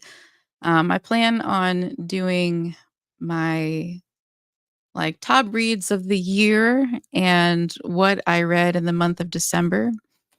And again, if you are wanting Christmas wintry stories, be sure to check out your library. That's where I got most of these books. And yeah, I know Zach is yes, they can go and check out um my last video on YouTube, which was my TBR or to be read list for the month of December. I've gotten through most of them. Um, right now, I am listening to the audiobook for Little Women. I just started that this morning when I was getting ready. Um, and Zach and I are reading the second book of the Darker Shade of Magic trilogy, A Gathering of Shadows. And then I'm reading a physical book. It's called The Sorcery of Thorns. Um, hopefully, I can finish some of those before the end of the month. Um, but yeah, go and check out that video. TikTok that's on my. You can check out my links. But yeah, I hope that you guys enjoyed this. I enjoyed this very much. And definitely share this video. You can listen to the stories, and friends and family can listen to the stories throughout the Christmas weekend that we've got. And yeah, Merry Christmas, guys. I hope that you have a wonderful and Merry Christmas, that you remember the reason for the season, and that your holiday is filled with love and happiness. But that is going to be it for me, guys. Thanks again for hanging out with me, and Merry Christmas.